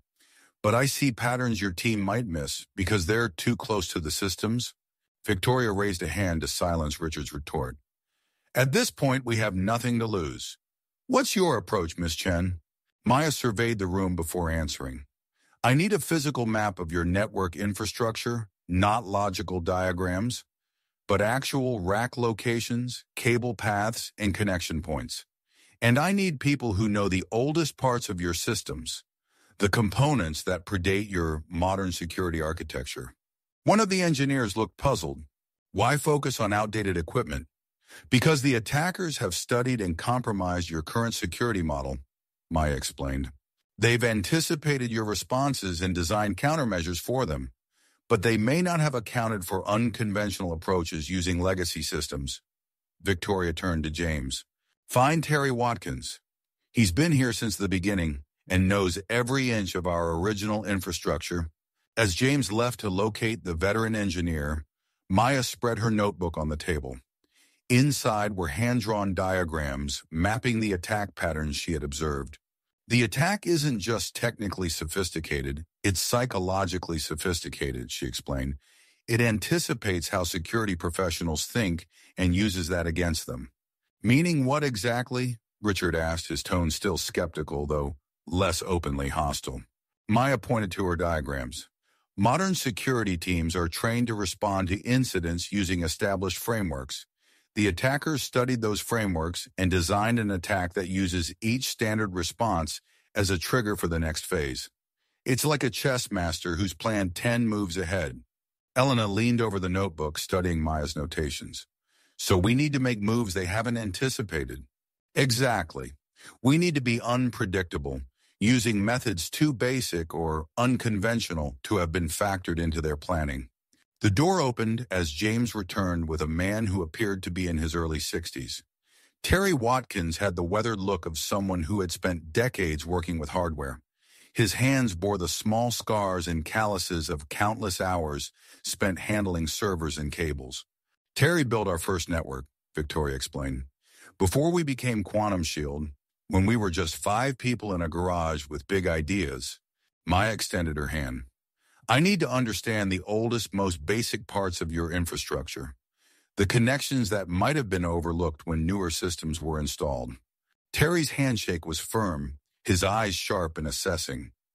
"You're the one who spotted the attack pattern this morning," he said. It wasn't a question. Yes. He nodded slowly. "James told me. Not many people would notice those subtle timing patterns." He turned to a cabinet and pulled out a large folded blueprint. "This might help. It's the original network layout, with all the updates marked by hand." As Terry spread the blueprint across the table, Maya studied it intently. Her fingers traced paths across the diagram, occasionally stopping to make notations in her notebook. "These maintenance bypasses," she said, pointing to several junctions marked in red pencil. "Are they still active?" Terry nodded. "They're hardwired fail-safes from the early days, not part of the automated security architecture." "That's our way in," Maya said, her eyes lighting up with focused intensity. "The attackers have compromised your management systems, but they probably haven't accounted for manual bypasses that don't appear in modern documentation." Victoria looked skeptical. "You want to use outdated access points that bypass our security?" "I want to use them to regain control without triggering the attacker's prepared responses," Maya clarified. "Think of it as approaching from an angle they haven't defended." As Maya continued explaining her strategy, Richard watched with grudging interest. The woman who had appeared so underwhelming in her interview was now commanding the room with quiet confidence, her simple language conveying complex concepts more clearly than the jargon-laden explanations he was accustomed to. While Terry gathered the equipment Maya had requested, Elena pulled her aside. "Where did you learn to think this way?" she asked quietly. "This isn't standard security training." Maya hesitated before answering. "It comes from various experiences. Some conventional, others less so." "Such as?" Maya's eyes grew distant, remembering. "After college, I joined Meridian Defense as an analyst. They assigned me to a project analyzing security failures. Not just the technical aspects, but the human factors. Why sophisticated defenses fail despite extensive testing. And what did you find?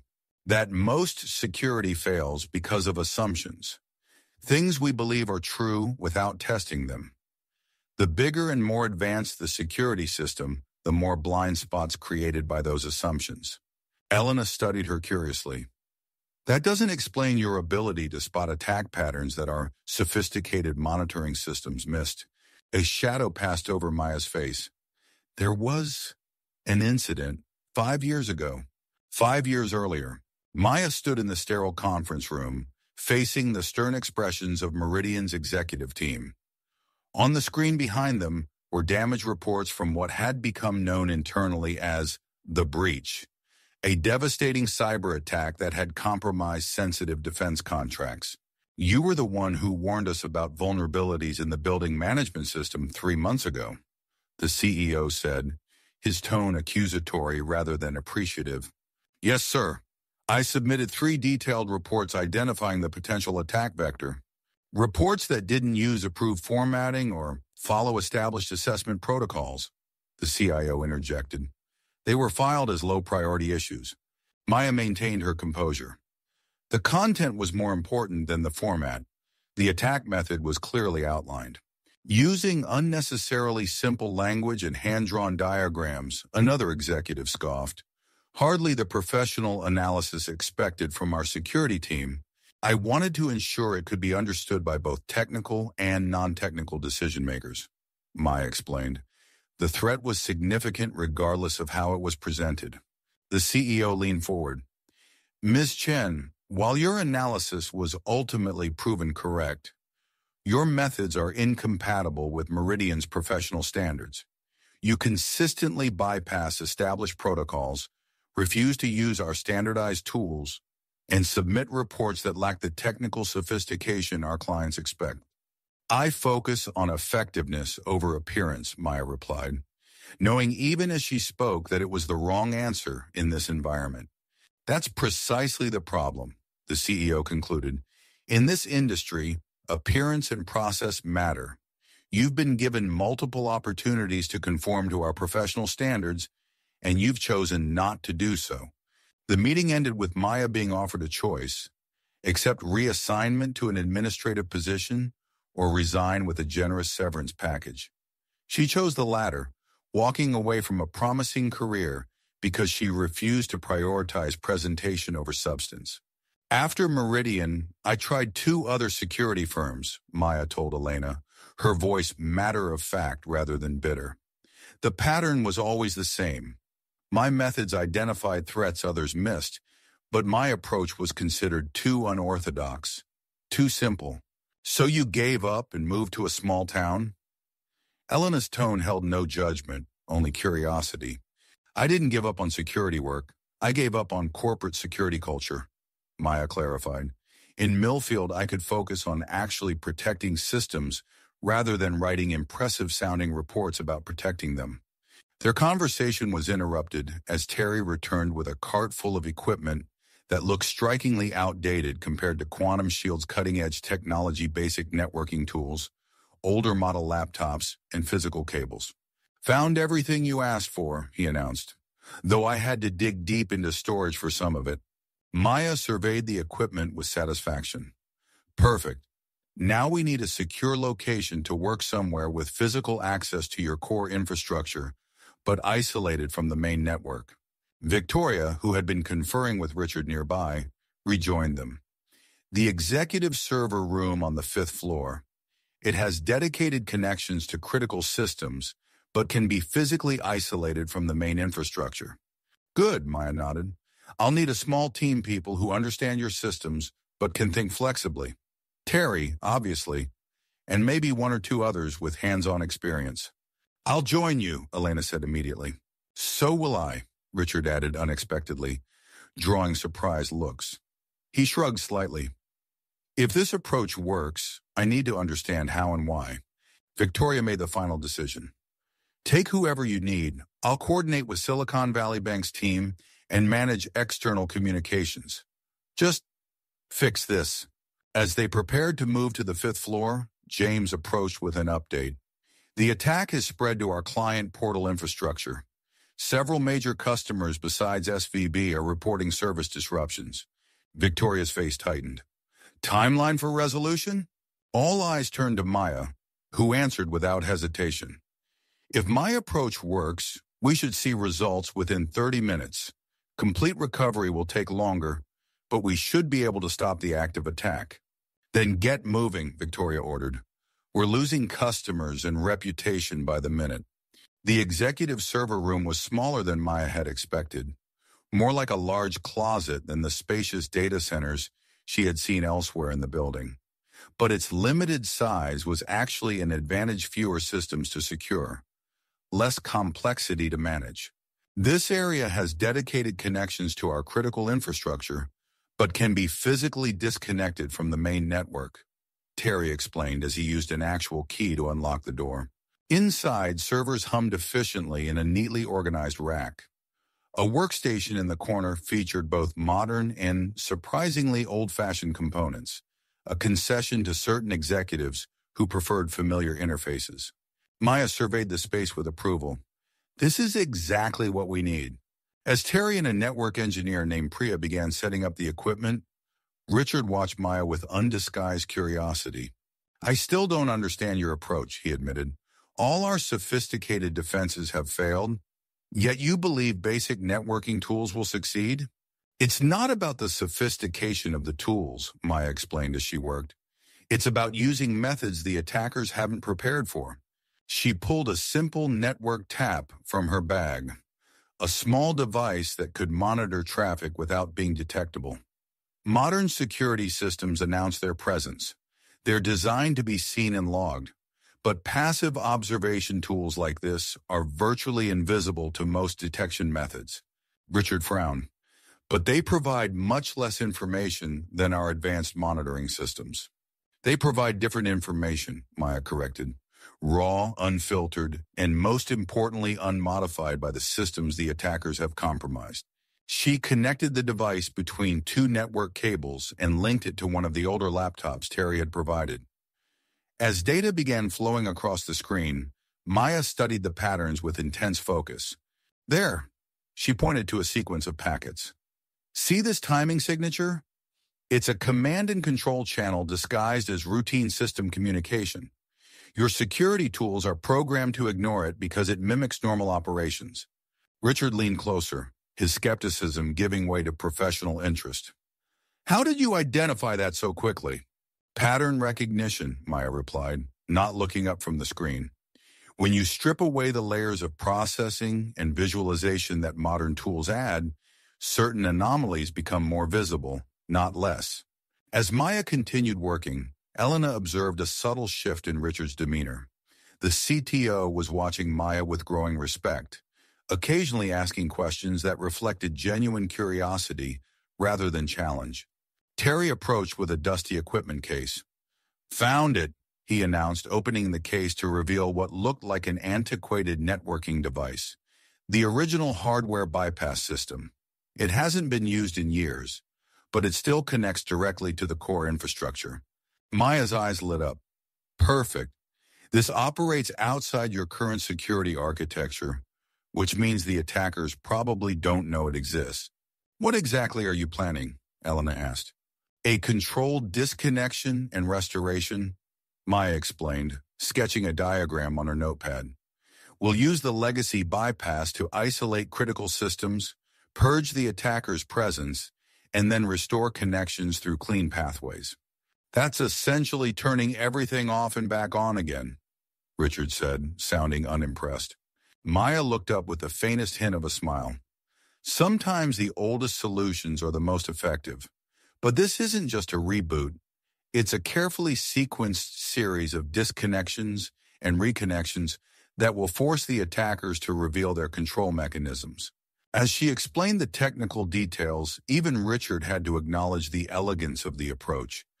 It wasn't flashy or revolutionary, just methodical, careful, and based on fundamental networking principles that had remained unchanged despite decades of technological advancement.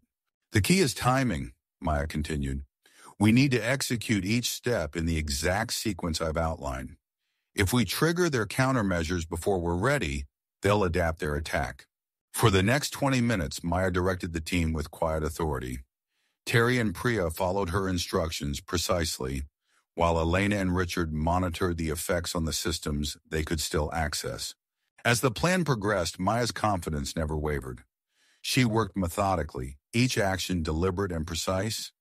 There was no wasted motion, no second-guessing, just the focused efficiency of someone who deeply understood the fundamentals of network architecture. You've done this before, Elena observed during a brief pause in the activity. Maya nodded slightly. Similar situations, different scales. The principles remain consistent.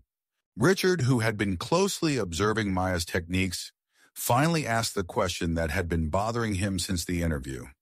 Why do you choose to work this way? You clearly have the skills to command a top position in any security firm. Maya continued working as she answered. Because effectiveness matters more to me than prestige. In Millfield, I can focus entirely on solving security problems without worrying about corporate politics or appearance. But you're wasting your potential, Richard pressed. With your skills, my potential is only wasted if I'm not using it, Maya interrupted gently. I help people protect what matters to them, whether it's a multinational corporation or a local business. The scale is different, but the satisfaction is the same. Before Richard could respond, one of the monitors showed a significant change in traffic patterns. We're seeing a reaction, Priya announced. The attack mechanisms are trying to re-establish control pathways. Maya nodded. That's exactly what we wanted. Now we can see how they're structured. She pointed to specific patterns in the data flow. Look there, those are their command channels becoming visible as they try to compensate for our changes. The room fell silent as everyone watched Maya work. With each passing minute, her simple yet devastatingly effective approach revealed more about the attacker's methods. She wasn't fighting against the attack directly. She was quietly observing it, understanding it, and then surgically dismantling it at its weakest points. Even Richard, who had been the most skeptical of Maya's abilities, was now watching with undisguised admiration as she demonstrated a mastery of fundamentals that transcended the need for sophisticated tools. In that small server room, surrounded by a mix of cutting-edge and obsolete equipment, Maya Chen was proving that true security expertise wasn't about impressive terminology or advanced degrees. It was about seeing what others missed and understanding what truly mattered. The tide was beginning to turn. The executive server room had transformed into a peculiar hybrid of high-tech war room and old-school networking lab. Maya sat cross-legged on the floor, surrounded by equipment that spanned at least 3 generations of technology. Multiple screens displayed raw network traffic, while handwritten diagrams covered every available surface. "They're responding exactly as I expected," Maya said, pointing to a pattern of data packets flowing across one of the monitors. "They're searching for their lost connections and attempting to re-establish control using secondary pathways." Richard leaned closer, his earlier skepticism giving way to professional curiosity. "How are you distinguishing their traffic from legitimate system responses? Without our advanced analytics, it all looks like standard packets." "It's in the timing and sequence," Maya explained. "Normal systems have organic patterns, small inconsistencies in timing, predictable response behaviors. The attack traffic is too perfect, too consistent. 6-second intervals, packets sized to precisely match your monitoring thresholds." Elena, who had been coordinating with Victoria via a secure analog phone line, joined them at the workstation. "Silicon Valley Bank reports the unauthorized transactions have stopped, but they still can't access their security controls." "That's our first victory," Maya nodded. "By isolating the payment processing systems using the legacy bypass, we've cut off the attackers' extraction capabilities. Now we need to remove their persistence mechanisms before they adapt." Terry approached with another piece of antiquated equipment, a physical network analyzer that resembled something from the early 2000s. "Found this in deep storage," he said, a hint of fondness in his voice. "We used it during the original network deployment." "Perfect," Maya said, her eyes lighting up as she took the device. "Modern monitoring tools have so many automated features that they can be manipulated or blinded. But this just shows raw data without interpretation, much harder to deceive." As she connected the analyzer, Richard watched with growing interest. The woman they had dismissed as underqualified just hours ago was combining decades-old equipment with cutting-edge knowledge in ways he'd never considered. "Where did you learn this approach?" he asked, genuine curiosity replacing his earlier condescension. "It's not taught in any security curriculum I'm familiar with." Maya continued working as she answered. "Some from formal training, but mostly from experience and independent study. When you strip away assumptions about how security should work and focus on first principles, different solutions emerge." The network analyzer sparked to life, displaying patterns of traffic in a simple, color-coded format that seemed primitive compared to Quantum Shield's sophisticated visualizations. Yet Maya studied it with intense focus, immediately identifying patterns invisible to the more advanced systems.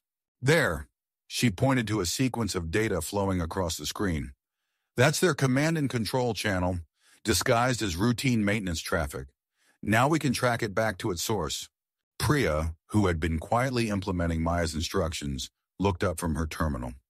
"I've completed isolating the executive authentication system as you requested, operating on the separate power circuit now." Maya nodded. "Good. Next step is to create a contained environment where we can observe the attacker's full methodology without them realizing they're being watched." She sketched a quick diagram for Terry and Priya, outlining a deception strategy that would redirect the attack traffic into a monitored sandbox, while gradually restoring legitimate systems through the legacy bypasses. The approach was elegant in its simplicity, not relying on sophisticated counterattacks but on fundamental principles of network isolation and traffic management. As the team worked, Elena received another update from Victoria. Silicon Valley Bank has managed to restore their fraud prevention systems using the bypass protocol you provided. Customer-facing services are starting to come back online. They're quicker than I expected, Maya commented. Their team must be very confident. They are, Richard acknowledged. But they were fighting this attack blind until we shared your insights about the command patterns. Maya continued her methodical work, each step precisely calculated and executed without fuss or drama. There was something almost mesmerizing about her efficiency. No wasted motion, no self-promotion, just focused expertise. An hour into implementing Maya's strategy, the first significant breakthrough occurred. One of the monitors showed a cascade of connection attempts suddenly failing as the attackers lost access to a critical network segment. They've just realized something's wrong, Maya observed calmly. Watch carefully now. Their next moves will reveal much about their capabilities. The room fell silent as everyone watched the network traffic displays. Within minutes, new patterns emerged, more aggressive, less carefully disguised attempts to regain control. They're abandoning stealth for speed, Maya noted, which means they know they've been discovered. Richard studied the changing traffic patterns with growing concern. They're targeting our backup authentication systems now much more aggressively than before. As expected, Maya nodded. That's why we prepared the honeypot environment for exactly this scenario. She turned to Priya. Activate the deception network now. Make it look like they've successfully compromised the backup systems. Priya executed the command, and almost immediately, they could see the attack traffic redirecting toward the isolated environment Maya had prepared. A convincing facsimile of Quantum Shield's critical systems that was actually a contained monitoring zone. Now we can watch them work without them knowing they're being observed, Maya explained. Every technique they use in the honeypot reveals more of their methodology. As the attackers engaged with the deceptive environment, Maya studied their techniques with intense focus, occasionally making notes in her notebook. The others watched in fascination as she identified patterns and attack methods that would have been invisible to conventional monitoring. These aren't typical attack signatures, she observed after several minutes. They're using custom tools designed specifically for Quantum Shield's architecture. This is a targeted operation, not an opportunistic attack. That level of preparation suggests significant resources, Elena noted. State-sponsored, perhaps. Maya shook her head slightly. The techniques are too individualistic. This has the hallmarks of a small elite team rather than a government operation. There's creativity here, adaptation, and improvisation that bureaucratic structures rarely encourage. Richard had been watching Maya's analysis with growing respect. You seem to understand their thinking process, not just their technical methods. To effectively counter an adversary, you need to understand their mindset, Maya replied. Technical defenses alone aren't enough if you can't anticipate how they'll respond. As she spoke, one of the monitors showed a significant change in traffic patterns. The attackers had discovered the deception and were rapidly shifting tactics. They're faster than I expected, Maya acknowledged, quickly adjusting her approach. Terry, implement the fallback isolation protocol now. Priya, redirect their probes to the secondary honeypot. The team moved with practiced coordination despite having worked together for only a few hours. Maya's clear instructions and logical approach made it easy for them to follow her strategy, even when dealing with unfamiliar techniques. Elena received another update from Victoria. Silicon Valley Bank has contained the damage. Unauthorized transactions have been reversed, and core systems are back under their control. They're asking how we managed to identify the attack pattern so quickly. Maya deserves full credit for that, Terry said, speaking up for the first time in a while. None of us would have recognized those subtle indicators. Richard nodded in agreement, his earlier skepticism completely gone. I've never seen anyone identify attack patterns so effectively with such basic tools. It's impressive. Maya accepted the compliment with a small nod, her focus remaining on the battle unfolding across the screens. The attackers were becoming increasingly aggressive, attempting to deploy destructive measures now that their stealth had been compromised. "They're initiating their scorched earth protocol," she observed, "trying to wipe logs and destroy evidence before retreating. Standard procedure for sophisticated attackers," Richard noted. "Yes, but they're making a crucial mistake," Maya replied, a hint of satisfaction in her voice. "They think they're connected to your actual systems, but they're still operating primarily in our contained environment." She turned to Priya. "Capture everything they're doing. These destruction techniques will help us understand their full capabilities." For the next 30 minutes, they watched as the attackers unleashed their most sophisticated tools, believing they were covering their tracks when they were actually revealing their entire arsenal of techniques. "They're starting to realize something's wrong," Terry noted, pointing to changing patterns in the attack traffic. "Connection attempts are increasing exponentially as they try to find real systems." Maya nodded. "They know they've lost, but they don't want to leave empty-handed.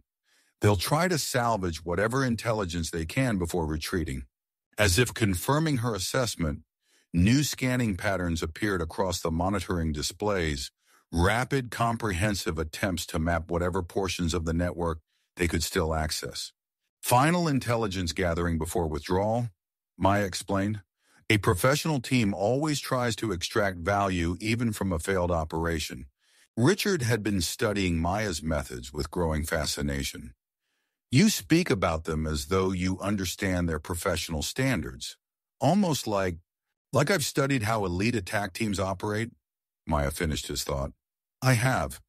Understanding adversary methodology is essential for effective defense." Something in her tone suggested deeper knowledge than academic study, but before Richard could inquire further, one of the monitors showed a dramatic change. The attack traffic was rapidly diminishing, connection attempts dropping to almost nothing in a matter of seconds. "They're pulling out," Maya announced. "They know they've been contained and can't achieve their objectives." The room fell silent as they watched the attack signatures fade from the monitoring displays. After the frantic activity of the past hours, the absence of malicious traffic seemed almost anticlimactic. "Is it over?" Elena asked, breaking the silence. "The active attack is," Maya confirmed. "But we still have significant work to do. Your systems will need thorough cleansing to remove any dormant persistence mechanisms they might have left behind." Victoria's voice came through the speakerphone, having joined the call a few minutes earlier. "Silicon Valley Bank is fully operational again. They're calling it a miracle recovery. Their CISO specifically asked who developed our response strategy." All eyes turned to Maya, who continued making notes in her notebook, as though oblivious to the attention. "Ms. Chen," Victoria continued, "it seems we owe you an extraordinary debt of gratitude. You identified an attack our systems missed, developed a response strategy our experts couldn't conceive, and implemented it with remarkable efficiency. I'm impressed." The admission clearly didn't come easily to the CEO, making it all the more significant. "Thank you," Maya replied simply. "But the work isn't finished. I'd recommend a complete security architecture review focusing on integration points between modern and legacy systems. That's where your most significant vulnerabilities exist." Victoria was silent for a moment. "Would you be willing to lead that review?" Maya looked up, genuine surprise crossing her face for perhaps the first time. "You're offering me a job?" "I'm offering you whatever role you want," Victoria replied. "After what I've witnessed today, I'd be a fool not to." Richard, who had been listening to this exchange with interest, added his own perspective. "Your approach to security fundamentally challenges our established methods. We need that kind of thinking." Maya set down her notebook, considering the offer. "I appreciate your confidence, but I work best outside conventional structures. I'm not sure I'd fit into Quantum Shield's corporate environment." "Perhaps Quantum Shield needs to adapt to accommodate different approaches," Elena suggested. "Today proved that our sophisticated systems have blind spots that your methods can address." Before Maya could respond, Terry, who had been monitoring the network traffic, called out urgently. "They're back. New attack signatures appearing across multiple segments." The brief moment of victory evaporated as everyone turned back to the monitors.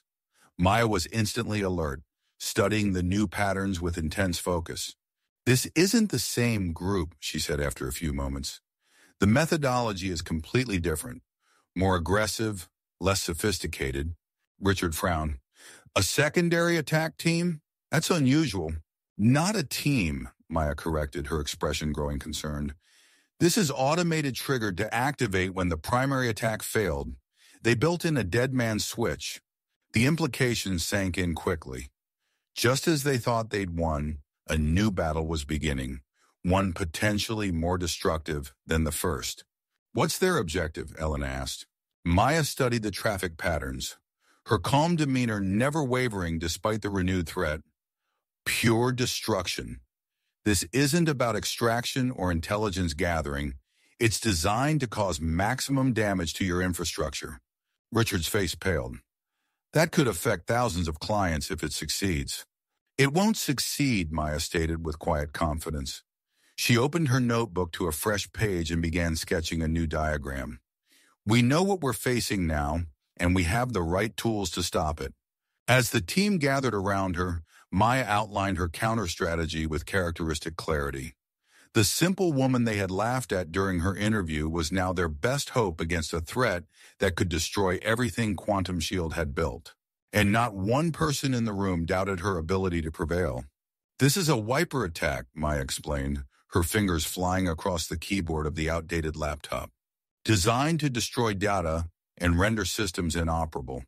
Classic scorched earth tactic when the primary objective fails." The monitors showed alarming patterns spreading across Quantum Shield's network-red tendrils of malicious code, infiltrating system after system. Unlike the methodical, stealthy approach of the primary attackers, this automated second wave moved with brutal efficiency, prioritizing destruction over stealth. "It's targeting our storage arrays first," Richard observed, pointing to one of the displays. "If it reaches the primary data repositories—" "It won't," Maya interrupted, her voice calm despite the chaos unfolding on the screens. "This attack is powerful but predictable. Automated systems lack the adaptability of human operators." She turned to Terry. "I need physical access to your primary storage network, not through management interfaces, direct connection to the actual infrastructure." Terry nodded. "There's a maintenance access point 2 floors down. Hardwired, bypasses the software-defined networking layer." "Perfect. Let's go." Maya gathered her notebook and a small collection of tools from her bag. "Richard, Elena, continue monitoring from here. Priya, start implementing the isolation protocol we discussed. This attack moves fast, so we need to move faster." As Maya and Terry hurried from the room, Richard called after them. "What exactly are you planning?" Maya paused briefly at the door. "Fighting automation with simplicity. Sometimes the best defense isn't another algorithm. It's introducing unpredictability that automated systems can't anticipate." The maintenance corridor on the 3rd floor was utilitarian and rarely visited, a stark contrast to the sleek, modern spaces that defined Quantum Shield's public image. Terry unlocked a service panel, revealing a complex array of network connections. "These are direct lines to the storage infrastructure," he explained, "installed during the original building construction, before everything went wireless and software-defined." Maya examined the connections appreciatively. "Exactly what we need. Physical connections the attackers can't remotely manipulate." She pulled several small devices from her bag, simple networking tools that looked almost primitive compared to Quantum Shield's sophisticated equipment. Working methodically, she connected her laptop to the network infrastructure through these basic interfaces. "What are those devices?" Terry asked, watching her work. "Packet inspectors and traffic manipulators," Maya explained. "They introduce controlled irregularities into network traffic, nothing that affects legitimate data, but it confuses automated attack tools that expect standardized responses." Terry studied her approach with growing understanding. "You're adding noise to the signal." "Exactly. Automated attacks rely on predictable network behaviors. By introducing subtle inconsistencies at the packet level, we create an environment that their pre-programmed routines can't properly interpret." As Maya worked, she maintained constant communication with the team upstairs, through an old-fashioned walkie-talkie, another deliberately low-tech choice that bypassed potentially compromised communication systems. "Priya, what's the status of the isolation protocol?" she asked. 60% complete, came the response. The attack has reached the customer database subsystems, but hasn't penetrated the core repositories yet. Good. Richard, are you seeing the pattern changes I predicted in sectors 4 and 7? Richard's voice crackled through the device. Confirmed. The attack routines are showing hesitation when encountering the modified traffic patterns. It's buying us time. Maya nodded to herself as she continued implementing her countermeasures. With each connection she modified, another segment of Quantum Shield's network became inhospitable to the automated attack. Not by directly combating the malicious code, but by changing the environment in ways that confused its predetermined execution patterns. "It's like fighting an army by changing the landscape," she explained to Terry as they worked. "Instead of meeting force with force, we're making the terrain unsuitable for their approach." Terry, who had decades of experience with security systems, found himself impressed by the elegant simplicity of Maya's strategy. "We've become so dependent on automated defenses that we've forgotten these fundamental approaches." "That's the irony of advanced security," Maya replied. "The more sophisticated the system, the more it depends on predictable behaviors to function. Attackers exploit that predictability." As they completed the modifications to the third-floor connections, Maya's walkie-talkie came to life with Elena's voice. "Maya, we're seeing unusual pattern shifts in the attack. It appears to be adapting." Maya paused, considering this development. "That's unexpected. Automated routines don't typically have that level of flexibility." She thought for a moment. "Someone might be monitoring the attack remotely, making adjustments." "A human operator behind the automated system?" Terry asked. "Possibly, which means we need to accelerate our timeline." Maya gathered her equipment. "We need access to the backup systems on the lower level. If they're adapting, they'll target the recovery infrastructure next." In the executive server room, Richard and Elena watched the battle unfold across multiple screens. The attacking code continued to spread, but it now encountered increasing resistance as Maya's countermeasures took effect. Areas of the network display that had been flashing red were stabilizing, some returning to normal status while others remained in a contested state. "I've never seen this approach before," Richard admitted, studying the traffic patterns. "She's not trying to identify and remove the malicious code. She's changing the environment so it can't function properly, like introducing an invasive species to combat another invasive species," Elena observed.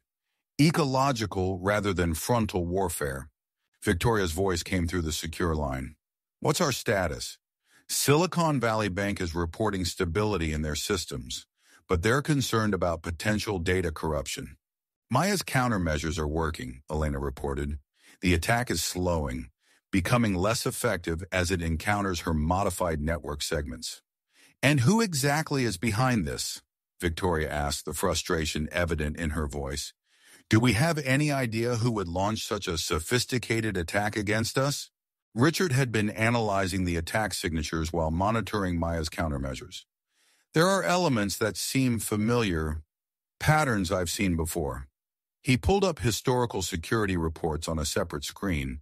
"Some of these techniques match attacks attributed to a group called Obsidian Shadow." "I've heard of them," Elena said. "High-end mercenaries, suspected of working for various clients, including corporations and nation-states." "But why target Quantum Shield specifically?" Victoria pressed. "It might not be about us directly," Richard replied, a realization dawning. "The timing coincides perfectly with our Silicon Valley Bank integration project. What if we were just the gateway to the real target?" Elena's eyes widened slightly. "A bank with over $200 billion in assets. That makes more sense than targeting a security company." "Keep me updated," Victoria instructed, "and make sure Maya has whatever she needs." In the basement level that housed Quantum Shield's backup systems, Maya and Terry worked rapidly to implement the final phase of her strategy. The walkie-talkie crackled with regular updates from upstairs. The attack was slowing but still advancing toward critical systems. They're definitely adapting, Maya noted as she connected her equipment to the backup infrastructure. The attack patterns are becoming less predictable, searching for unmodified pathways through the network. Terry handed her the tools she requested. Can your approach still work if they're actively adjusting? Yes, but we need to be more aggressive. Maya pulled out a small device that looked like a modified USB drive. This is a pattern disruptor I developed. It doesn't just modify traffic. It introduces calculated chaos into network communications. That could affect legitimate systems too, Terry warned. Only temporarily and only in specific segments. Maya connected the device. Sometimes you need controlled damage to prevent catastrophic damage. As she worked, Maya explained her strategy in more detail. The disruptor would create communication anomalies that would essentially confuse the automated attack, causing it to execute its destructive routines against empty data structures while the real systems were subtly redirected through alternative pathways. It's like creating a holographic decoy, she explained. The attack will think it's destroying your data when it's actually attacking shadow copies. Terry watched her work with growing admiration. Where did you develop these techniques? This isn't standard security practice. Maya was quiet for a moment, focused on her configuration. When she finally spoke, her voice carried a hint of something deeper than her usual pragmatism. After Meridian, I spent 2 years working independently, tracking emerging threats that conventional security frameworks weren't addressing. I found patterns that suggested new attack methodologies were being developed, approaches that would bypass standard defenses by exploiting the predictability of automated security systems. And you developed countermeasures on your own, without institutional backing? Sometimes working outside established structures gives you the freedom to explore unorthodox approaches. She connected the final components. The security industry can become an echo chamber, everyone implementing variations of the same defensive strategies while attackers innovate around them. The walkie-talkie interrupted with Richard's voice. Maya, the attack patterns are changing significantly. They appear to be concentrating on a single pathway, now directly toward the executive authentication system. They're getting desperate, Maya noted, focusing their resources on one vector instead of the distributed approach. That's our opportunity. She made a final adjustment to her setup. Activating countermeasures now. Stand by. She pressed a sequence of commands on her laptop, and the connected devices lit up with activity. Upstairs, Richard and Elena watched in fascination as the network displays showed a cascade of unusual patterns rippling through the infrastructure. Maya's controlled chaos propagating through the system. What am I seeing? Richard asked over the walkie-talkie. Programmed unpredictability, Maya replied. The attack relies on your systems behaving according to standard protocols. I've introduced variations that appear random to the attack algorithms, but follow a pattern our legitimate systems can navigate. For several tense minutes, they watched as the battle between Maya's countermeasures and the automated attack played out across Quantum Shield's infrastructure. Gradually, the red indicators of malicious activity began to recede, appearing confused and misdirected as they encountered Maya's modifications. It's working, Elena reported. The attack is losing coherence, executing routines against empty targets. Maya continued monitoring from the basement level, making real-time adjustments to her countermeasures. They're trying to adapt, but the automated nature of the attack limits their flexibility. Keep watching for any signs of direct human intervention. As the minutes passed, the attack continued to weaken, its effectiveness diminished by Maya's unorthodox approach. Finally, Richard's excited voice came through the walkie-talkie. Attack signatures are dissipating across all monitored sectors. We're seeing normal traffic patterns resuming in over 70% of the network. Maya allowed herself a small smile. Good. Now we need to identify any lingering presence before they can regroup. She and Terry returned to the executive server room, where the monitors now showed a dramatically improved situation. The team had gathered around the central workstation, watching as system after system returned to normal operation. "How did you know that would work?" Richard asked as Maya rejoined them. "Because automated attacks, no matter how sophisticated, are ultimately limited by their programming," she explained. "They're designed to operate in environments that follow predictable rules and protocols. By changing those rules in specific ways, we created an environment where their code couldn't function as intended." Victoria's voice came through the speakerphone. "The Silicon Valley Bank integration systems are fully operational again. Their security team reports all unauthorized access has been removed." There was a pause. "They've specifically requested to know who developed our countermeasure strategy." All eyes turned to Maya, who was already focused on her laptop, analyzing traffic logs to ensure no remnants of the attack remained. "While you're confirming the systems are clean," Elena said, "Richard has identified who might be behind the attack." Maya looked up with interest as Richard explained his findings about Obsidian Shadow, the mercenary hacking group with suspected connections to corporate espionage operations. "Their techniques are distinctive," Richard concluded, "and this level of sophistication matches their known capabilities." "But who hired them?" Victoria asked. "Who would benefit from attacking Silicon Valley Bank through us?" "The attack pattern might tell us," Maya suggested. "The primary focus was on transaction systems and fraud prevention areas, where manipulation could enable significant financial theft without immediate detection." "Financial theft is too simple a motive for this level of sophistication," Elena argued. "This was about something bigger." Maya considered this. What if the financial aspect was just a cover? What else would Silicon Valley Bank have that would be valuable enough to justify this level of resource commitment? A thoughtful silence fell over the room until Richard spoke up. "Client information. Silicon Valley Bank handles accounts for thousands of technology startups, including details about proprietary technologies, funding rounds, and acquisition strategies." Industrial espionage, Elena realized. Not just stealing money, but intelligence about emerging technologies before they become public knowledge, which would be invaluable to certain corporate competitors or nation-state actors looking to leapfrog innovation cycles. Maya added, "The financial attacks were likely meant to draw attention, while the real target was intellectual property in strategic intelligence." As they discussed the implications, Priya called out from her workstation. "I've found something. A data exfiltration pattern that doesn't match the main attack signatures. It's subtle, probably operational for weeks before today's events." Maya moved to examine Priya's findings.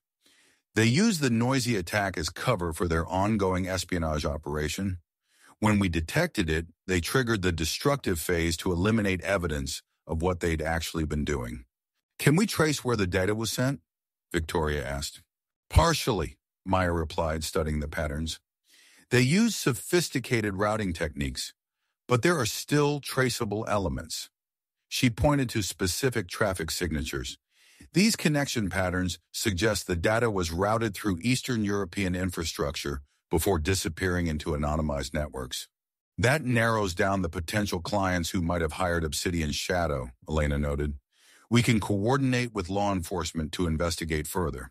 As the immediate crisis subsided, the team began the process of securing the network and documenting the attack for forensic purposes. Throughout this process, Maya continued to provide insights that demonstrated her deep understanding of both the technical and human aspects of cybersecurity. When Victoria finally arrived in person, having managed the external communication aspects of the crisis, she approached Maya directly. "Ms. Chen," she said, extending her hand, "it appears we drastically underestimated you during your interview. On behalf of Quantum Shield, I offer my sincere apologies and my profound gratitude." Maya accepted the handshake with a small nod. "No apology necessary. Conventional hiring processes aren't designed to identify unconventional skills." Victoria studied her with newfound respect. "The question now is what comes next. Silicon Valley Bank has specifically requested that whoever developed our countermeasure strategy be assigned to oversee their security architecture review. That would be you." Maya glanced around the room at Richard, whose skepticism had transformed into professional admiration, at Elena, who had recognized her potential earlier than the others, at Terry and Priya, who had worked alongside her without questioning her unorthodox methods. Then she looked back at Victoria. "I'm willing to consult on the project," she said carefully, "but I work best on my own terms." Victoria, the powerful CEO who rarely compromised, found herself nodding. "I think we can arrange that. Whatever terms you require." As the conversation continued, the irony wasn't lost on anyone present. The simple woman they had laughed at just hours earlier had not only saved their company, but was now dictating the terms of her engagement with one of America's premier cybersecurity firms. And not a single person was laughing anymore. 3 days after the attack, Quantum Shield's headquarters had returned to a semblance of normalcy. The emergency response teams had been replaced by forensic analysts and system administrators, methodically rebuilding and strengthening the company's infrastructure. Conference rooms that had been crisis command centers were once again hosting routine meetings, though with a noticeable undercurrent of heightened vigilance. In the glass-walled executive boardroom on the 45th floor, Maya sat at the center of the massive table, surrounded by displays showing the results of her comprehensive security review. She'd traded her simple button-down for another nearly identical one, the only concession to the prestigious setting being that this shirt was freshly ironed. Her notebook lay open beside her laptop, still her preferred method for capturing important observations. Around the table sat Quantum Shield's leadership team: Victoria Wells, Richard Hoffman, Elena Cruz, and several division heads who had been summoned to hear Maya's assessment. The dynamic in the room was markedly different from the dismissive atmosphere of her interview just days earlier. "To summarize," Maya said, indicating a simple diagram on the main screen, "the attack leveraged 3 primary vulnerabilities in your security architecture. First, the integration between building management systems and the main network created accessible pathways that bypass conventional monitoring. Second, your automated incident response protocols were studied and anticipated by the attackers. Third, your legacy systems were neither fully integrated nor completely separated, creating ambiguous boundaries that could be exploited." Victoria nodded, taking notes on her tablet. "And your recommended remediation approaches?" "I've outlined them in the document I provided," Maya replied. "The technical details are comprehensive, but the core principles are straightforward. Implement true air gaps where isolation is required, reduce automation in security response to introduce human unpredictability, and establish monitoring systems that operate on fundamentally different principles from your primary security architecture." Richard, who had been studying Maya's recommendations, looked up with an expression of professional respect that would have been unimaginable during their first meeting. "These approaches challenge several industry best practices," he noted, though his tone was inquisitive rather than critical. "Particularly your suggestion to deliberately introduce human decision points where most security frameworks recommend increasing automation." "Best practices become predictable practices," Maya responded, "and predictability creates vulnerability. By inserting human decision points at strategic junctions, you introduce variables that can't be easily modeled by attackers." Elena, who had been Maya's earliest advocate among the executives, smiled slightly. "Essentially, you're recommending we make our systems slightly less efficient on purpose." "I'm recommending you optimize for resilience rather than just efficiency," Maya corrected. "The most efficient systems tend to be the most brittle when facing adaptive adversaries."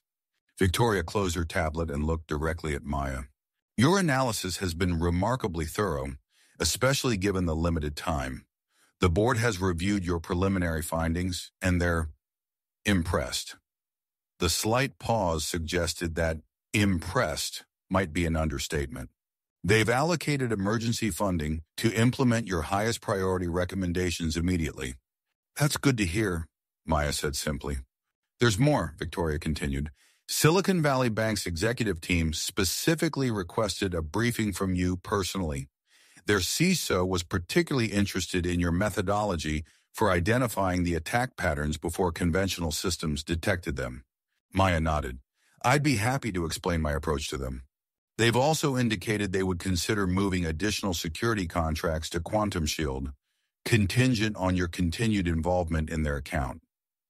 Victoria let that statement hang in the air, its implications clear to everyone in the room. One of the division heads who hadn't previously met Maya leaned forward.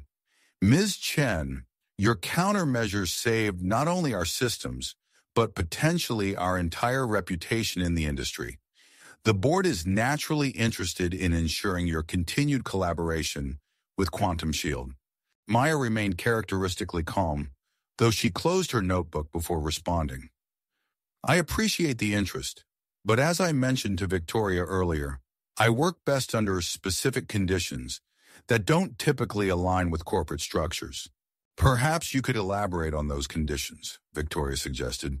The board has authorized me to be flexible in our arrangements.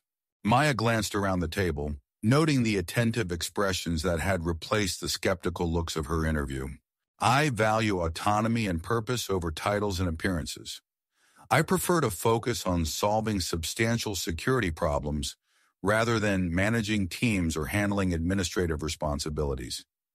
And I've found I'm most effective when I can move between different environments rather than remaining within a single corporate ecosystem. Richard nodded slowly, understanding dawning on his face. You're describing a role that doesn't exist in our current structure. Something between a consultant and a research fellow. That's an apt description, Maya acknowledged. Victoria exchanged glances with Elena before responding. I believe we could create a position tailored to those requirements. Perhaps a special security advisor role with significant independence, but access to all our resources. I'd be open to discussing such an arrangement, Maya said. As the meeting concluded and the executives filed out, Elena remained behind.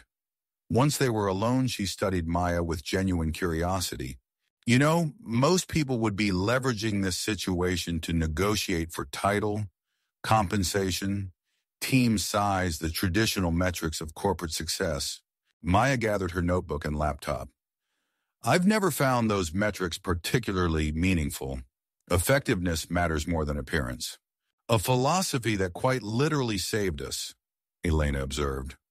Though I'm curious, if you hadn't been in our lobby that morning, if Marcus hadn't taken a chance on bringing you in for that interview, what would you be doing now? Probably helping someone recover their encrypted photos from ransomware or securing a local business network against credential theft, Maya replied matter-of-factly. The scale changes, but the satisfaction of solving the problem doesn't. Elena smiled at the response, recognizing the sincerity behind it. Well, I'm certainly glad you were in our lobby that day. In the Quantum Shield Employee Cafe later that afternoon, Maya sat with Marcus at a corner table.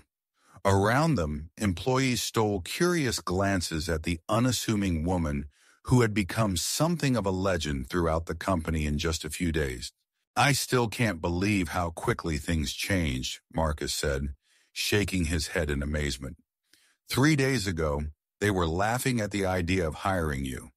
Now Victoria Wells is personally designing a special position to keep you. Circumstances forced them to look past surface appearances.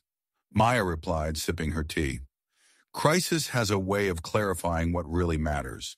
Marcus smiled. I knew you were good, but even I didn't anticipate how completely you'd turn things around. The security team is practically worshiping you now. They've been analyzing your countermeasures, trying to understand your methodology. There's nothing mysterious about it, Maya said. I simply focus on fundamentals and observation rather than relying exclusively on automated tools. Speaking of which, Marcus nodded toward the cafe entrance, where Richard Hoffman had appeared, scanning the room until he spotted their table. The CTO approached with a tablet under his arm, his demeanor markedly different from the dismissive executive who had scoffed at Maya during her interview. May I join you? He asked. Maya gestured to the empty chair. Richard sat and placed his tablet on the table, appearing uncharacteristically hesitant. I owe you an apology, he said finally. I made assumptions about your capabilities based on superficial factors, where you worked, how you presented yourself, your unconventional career path. I was wrong and I'm sorry. Apology accepted, Maya replied simply. Though it's unnecessary, your reaction was understandable given the context. Richard shook his head slightly. No, it wasn't. I let bias cloud my professional judgment. The truth is, your approach to cybersecurity challenges several of my long-held convictions about best practices. He tapped his tablet. I've been reviewing the documentation of your countermeasures. Your focus on fundamental network principles rather than sophisticated security layers is illuminating. Complex systems create complex vulnerabilities, Maya observed. Sometimes returning to basics provides clarity. That's precisely what I've been thinking about, Richard acknowledged. We've been adding layers of technological sophistication, believing more advanced tools automatically create better security. Your approach demonstrates the limitations of that thinking. Their conversation continued for nearly an hour, with Richard asking thoughtful questions about Maya's methodology and Maya explaining her perspective on security fundamentals. Marcus watched in amazement as the CTO who had dismissed Maya just days ago now engaged with her as a respected peer, taking notes on her insights and occasionally nodding in revelation. When Richard finally left, Marcus turned to Maya with an incredulous expression. I never thought I'd see Richard Hoffman taking notes from someone else about security approaches. People adapt when presented with compelling evidence, Maya said. It's an admirable quality. Still, the change in how everyone treats you is remarkable. You've gone from being dismissed to being revered in less than a week. Maya seemed unmoved by this observation. Their perception changed, not me. I'm the same person with the same skills I had during the interview. That's what makes this story so perfect, Marcus said. They laughed at the simple woman until she saved them from disaster. Simple doesn't mean unsophisticated, Maya corrected gently. It means focusing on what matters without unnecessary complexity. As they finished their drinks, Maya's phone buzzed with a message. Victoria wants to meet again to discuss the special advisor role, she said, reading the text. And apparently there's significant media interest in the incident. Several technology publications are requesting interviews about how Quantum Shield prevented a potentially catastrophic cyber attack. Will you do the interview? Marcus asked. Maya shook her head. Public relations isn't my strength. I've suggested they focus on the team effort and the lessons learned rather than individual contributions. Always deflecting recognition, Marcus noted with a smile. You know, most people would be enjoying their moment in the spotlight. Recognition doesn't improve effectiveness, Maya replied pragmatically. Results matter more than acclaim. Later that evening, Maya stood by the floor-to-ceiling windows in her hotel room, looking out at the San Francisco skyline. On the bed behind her lay several newspapers and technology publications, all featuring stories about the sophisticated cyber attack that had targeted Quantum Shield and Silicon Valley Bank. Most articles credited Quantum Shield's advanced security team with preventing a major financial disaster, though a few mentioned an unnamed security specialist who had identified the attack using unconventional methods. Her phone rang. Frank calling from the Digital Bean in Millfield. Maya, everyone here is talking about the big cyber attack on that fancy security company in San Francisco. Isn't that where you went for that interview? It is, she confirmed. Well, don't keep me in suspense. How'd it go? Maya smiled slightly. It was eventful. Eventful? That's all I get? The news said it could have been one of the biggest financial hacks ever. Were you there when it happened? I was involved in the response, she acknowledged. Frank laughed. Involved in the response, he repeated. I swear, Maya, getting information from you is like pulling teeth. Were they impressed with you at least? They were receptive to my approach, she said carefully. And did they offer you a job?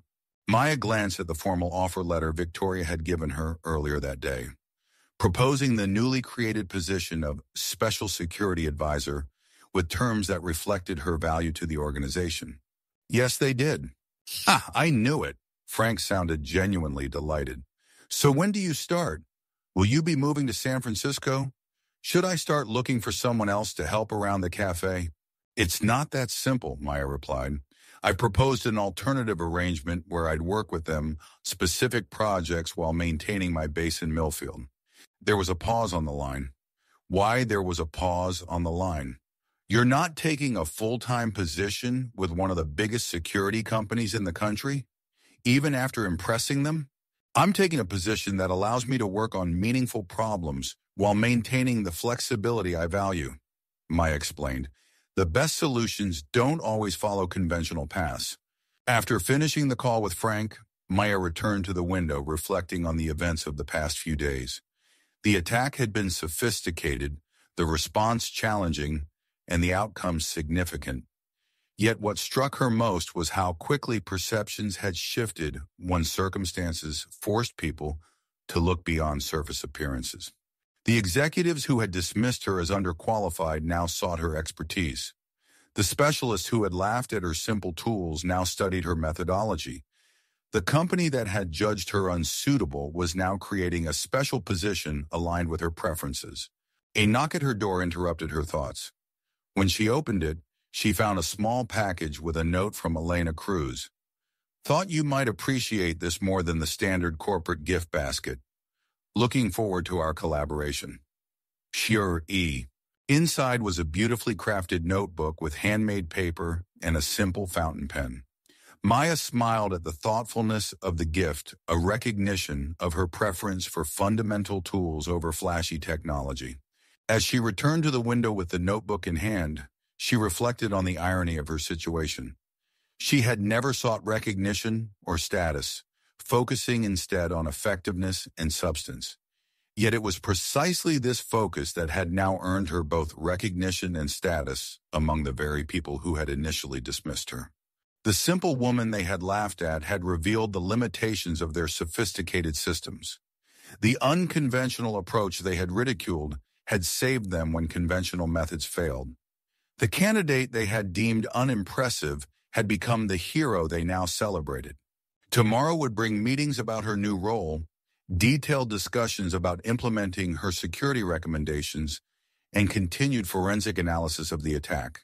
But for tonight, Maya simply appreciated the vindication of her long-held belief that true security wasn't about appearance or complexity. It was about understanding fundamentals and seeing what others missed. She opened the new notebook and began writing, documenting observations about the attack that might help prevent similar incidents in the future. Even in victory, her focus remained unchanged, solving problems, improving security, and finding clarity through simplicity. 6 weeks after the cyber attack, Quantum Shield's headquarters displayed subtle but significant changes. The sleek ultra-modern aesthetic remained, but observant visitors might notice new elements that reflected a shift in philosophy. Whiteboards with handwritten notes had appeared alongside digital displays, and several meeting spaces had been reconfigured with simple tools alongside sophisticated technology.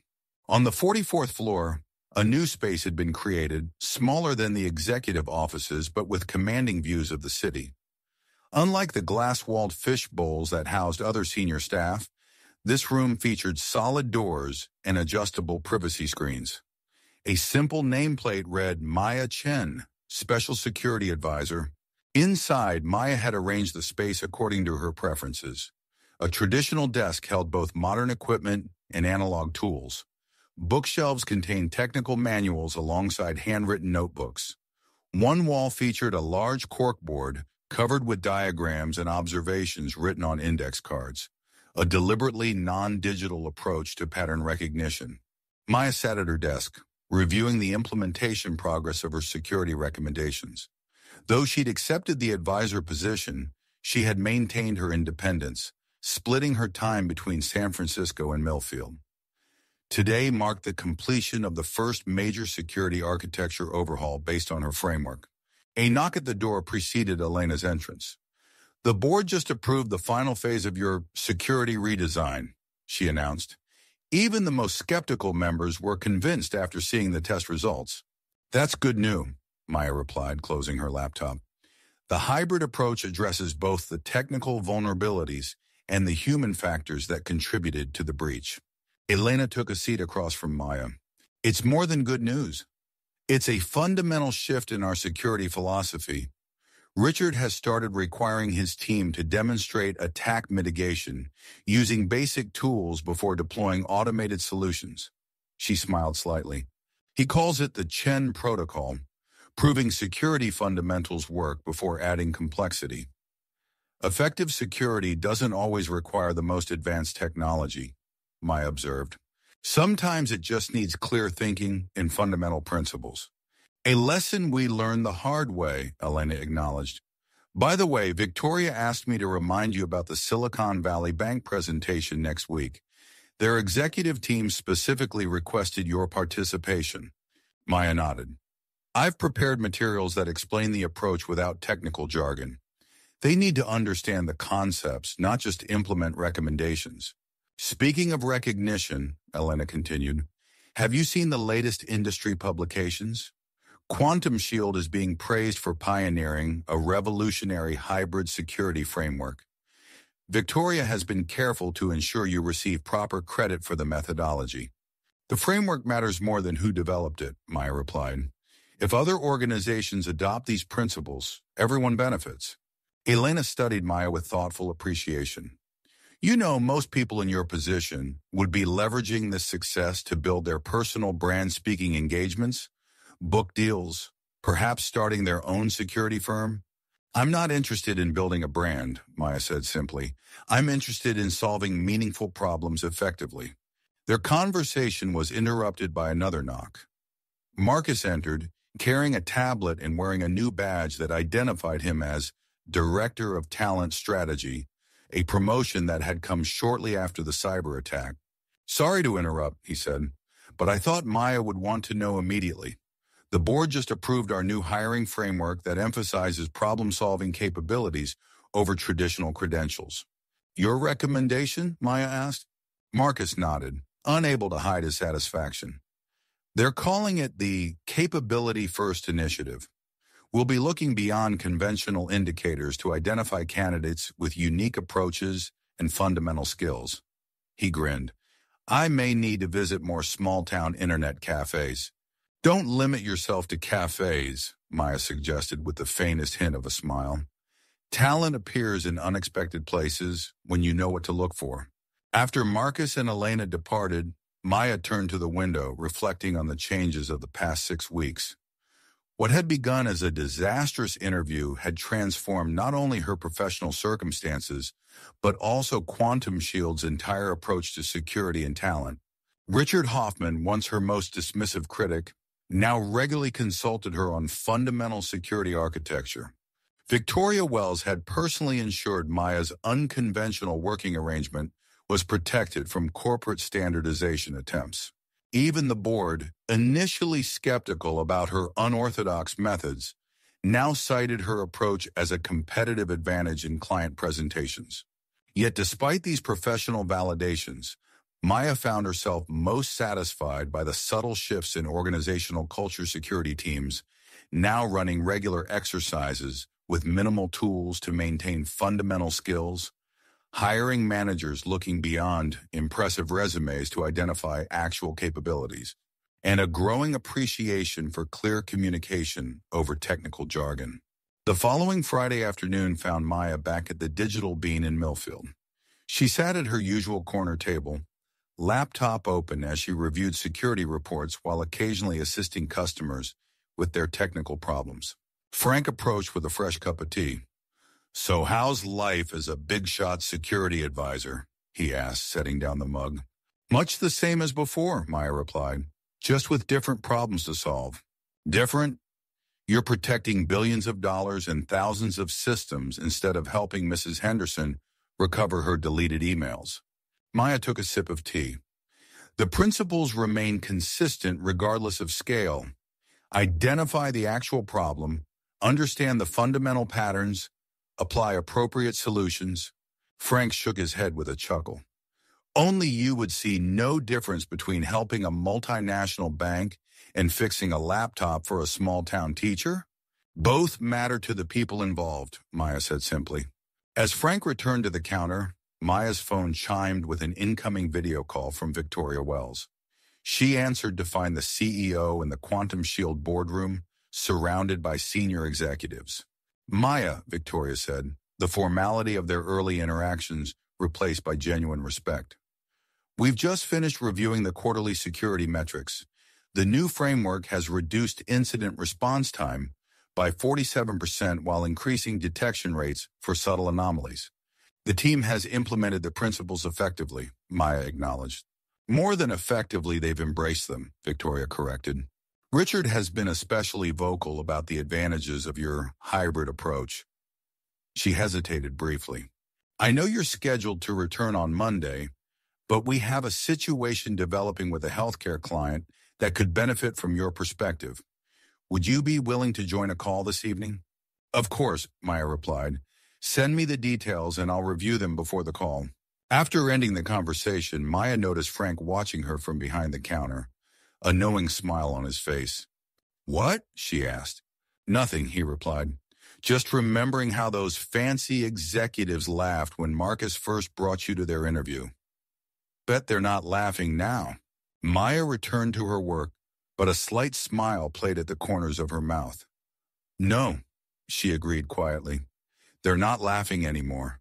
Instead, they were listening and learning that sometimes the most powerful solutions came from the simplest approaches and the most valuable insights from those wise enough to look beyond appearances to recognize true capability. In that fundamental shift lay the most important victory of all. You're not taking a full-time position with one of the biggest security companies in the country, even after impressing them. I'm taking a position that allows me to work on meaningful problems while maintaining the flexibility I value," Maya explained. "The best solutions don't always follow conventional paths."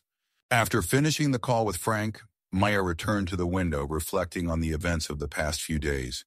The attack had been sophisticated, the response challenging, and the outcome significant. Yet what struck her most was how quickly perceptions had shifted when circumstances forced people to look beyond surface appearances. The executives who had dismissed her as underqualified now sought her expertise. The specialists who had laughed at her simple tools now studied her methodology. The company that had judged her unsuitable was now creating a special position aligned with her preferences.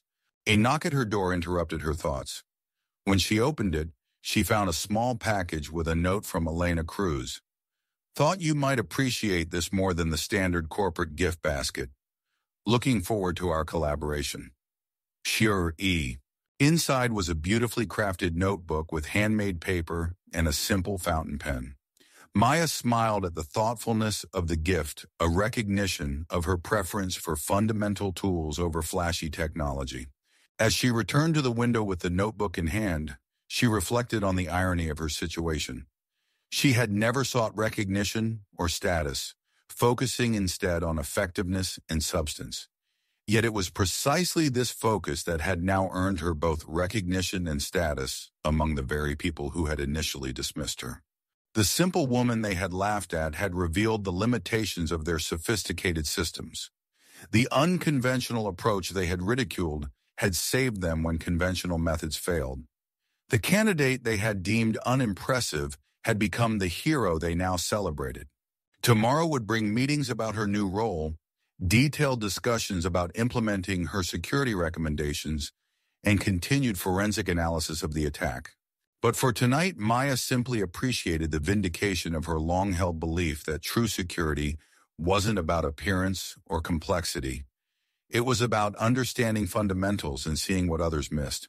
She opened the new notebook and began writing, documenting observations about the attack that might help prevent similar incidents in the future. Even in victory, her focus remained unchanged, solving problems, improving security, and finding clarity through simplicity. 6 weeks after the cyber attack, Quantum Shield's headquarters displayed subtle but significant changes. The sleek ultra-modern aesthetic remained, but observant visitors might notice new elements that reflected a shift in philosophy. Whiteboards with handwritten notes had appeared alongside digital displays, and several meeting spaces had been reconfigured with simple tools alongside sophisticated technology. On the 44th floor, a new space had been created, smaller than the executive offices but with commanding views of the city. Unlike the glass-walled fish bowls that housed other senior staff, this room featured solid doors and adjustable privacy screens. A simple nameplate read Maya Chen, Special Security Advisor. Inside, Maya had arranged the space according to her preferences. A traditional desk held both modern equipment and analog tools. Bookshelves contained technical manuals alongside handwritten notebooks. One wall featured a large corkboard covered with diagrams and observations written on index cards, a deliberately non-digital approach to pattern recognition. Maya sat at her desk, reviewing the implementation progress of her security recommendations. Though she'd accepted the advisor position, she had maintained her independence, splitting her time between San Francisco and Millfield. Today marked the completion of the first major security architecture overhaul based on her framework. A knock at the door preceded Elena's entrance. "The board just approved the final phase of your security redesign," she announced. Even the most skeptical members were convinced after seeing the test results. "That's good news," Maya replied, closing her laptop. "The hybrid approach addresses both the technical vulnerabilities and the human factors that contributed to the breach." Elena took a seat across from Maya. "It's more than good news. It's a fundamental shift in our security philosophy. Richard has started requiring his team to demonstrate attack mitigation using basic tools before deploying automated solutions." She smiled slightly. "He calls it the Chen Protocol, proving security fundamentals work before adding complexity. Effective security doesn't always require the most advanced technology," Maya observed. "Sometimes it just needs clear thinking and fundamental principles." "A lesson we learned the hard way," Elena acknowledged. "By the way, Victoria asked me to remind you about the Silicon Valley Bank presentation next week. Their executive team specifically requested your participation." Maya nodded. "I've prepared materials that explain the approach without technical jargon. They need to understand the concepts, not just implement recommendations." "Speaking of recognition," Elena continued, "have you seen the latest industry publications? Quantum Shield is being praised for pioneering a revolutionary hybrid security framework. Victoria has been careful to ensure you receive proper credit for the methodology." "The framework matters more than who developed it," Maya replied. "If other organizations adopt these principles, everyone benefits." Elena studied Maya with thoughtful appreciation. "You know, most people in your position would be leveraging this success to build their personal brand-speaking engagements, book deals, perhaps starting their own security firm." "I'm not interested in building a brand," Maya said simply. "I'm interested in solving meaningful problems effectively." Their conversation was interrupted by another knock. Marcus entered, carrying a tablet and wearing a new badge that identified him as Director of Talent Strategy, a promotion that had come shortly after the cyber attack. "Sorry to interrupt," he said, "but I thought Maya would want to know immediately. The board just approved our new hiring framework that emphasizes problem-solving capabilities over traditional credentials." "Your recommendation?" Maya asked. Marcus nodded, unable to hide his satisfaction. "They're calling it the Capability First Initiative. We'll be looking beyond conventional indicators to identify candidates with unique approaches and fundamental skills." He grinned. "I may need to visit more small-town internet cafes." "Don't limit yourself to cafes," Maya suggested with the faintest hint of a smile. "Talent appears in unexpected places when you know what to look for." After Marcus and Elena departed, Maya turned to the window, reflecting on the changes of the past 6 weeks. What had begun as a disastrous interview had transformed not only her professional circumstances, but also Quantum Shield's entire approach to security and talent. Richard Hoffman, once her most dismissive critic, now regularly consulted her on fundamental security architecture. Victoria Wells had personally ensured Maya's unconventional working arrangement was protected from corporate standardization attempts. Even the board, initially skeptical about her unorthodox methods, now cited her approach as a competitive advantage in client presentations. Yet despite these professional validations, Maya found herself most satisfied by the subtle shifts in organizational culture. Security teams now running regular exercises with minimal tools to maintain fundamental skills, hiring managers looking beyond impressive resumes to identify actual capabilities, and a growing appreciation for clear communication over technical jargon. The following Friday afternoon found Maya back at the Digital Bean in Millfield. She sat at her usual corner table, laptop open as she reviewed security reports while occasionally assisting customers with their technical problems. Frank approached with a fresh cup of tea. "So how's life as a big-shot security advisor?" he asked, setting down the mug. "Much the same as before," Maya replied, "just with different problems to solve." "Different?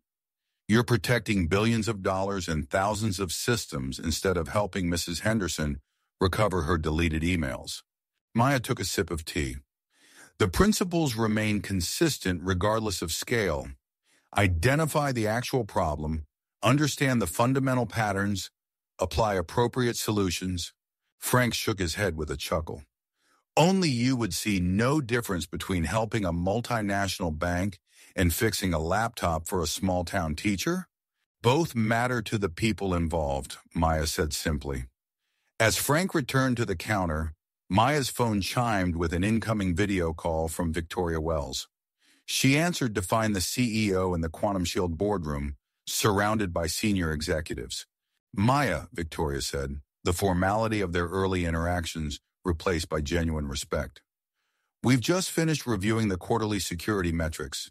The new framework has reduced incident response time by 47% while increasing detection rates for subtle anomalies. The team has implemented the principles effectively," Maya acknowledged. "More than effectively, they've embraced them," Victoria corrected. "Richard has been especially vocal about the advantages of your hybrid approach." She hesitated briefly. "I know you're scheduled to return on Monday, but we have a situation developing with a healthcare client that could benefit from your perspective. Would you be willing to join a call this evening?" "Of course," Maya replied. "Send me the details and I'll review them before the call." After ending the conversation, Maya noticed Frank watching her from behind the counter, a knowing smile on his face. "What?" she asked. "Nothing," he replied. "Just remembering how those fancy executives laughed when Marcus first brought you to their interview. Bet they're not laughing now." Maya returned to her work, but a slight smile played at the corners of her mouth. "No," she agreed quietly. "They're not laughing anymore. Instead, they were listening and learning that sometimes the most powerful solutions came from the simplest approaches and the most valuable insights from those wise enough to look beyond appearances to recognize true capability." In that fundamental shift lay the most important victory of all,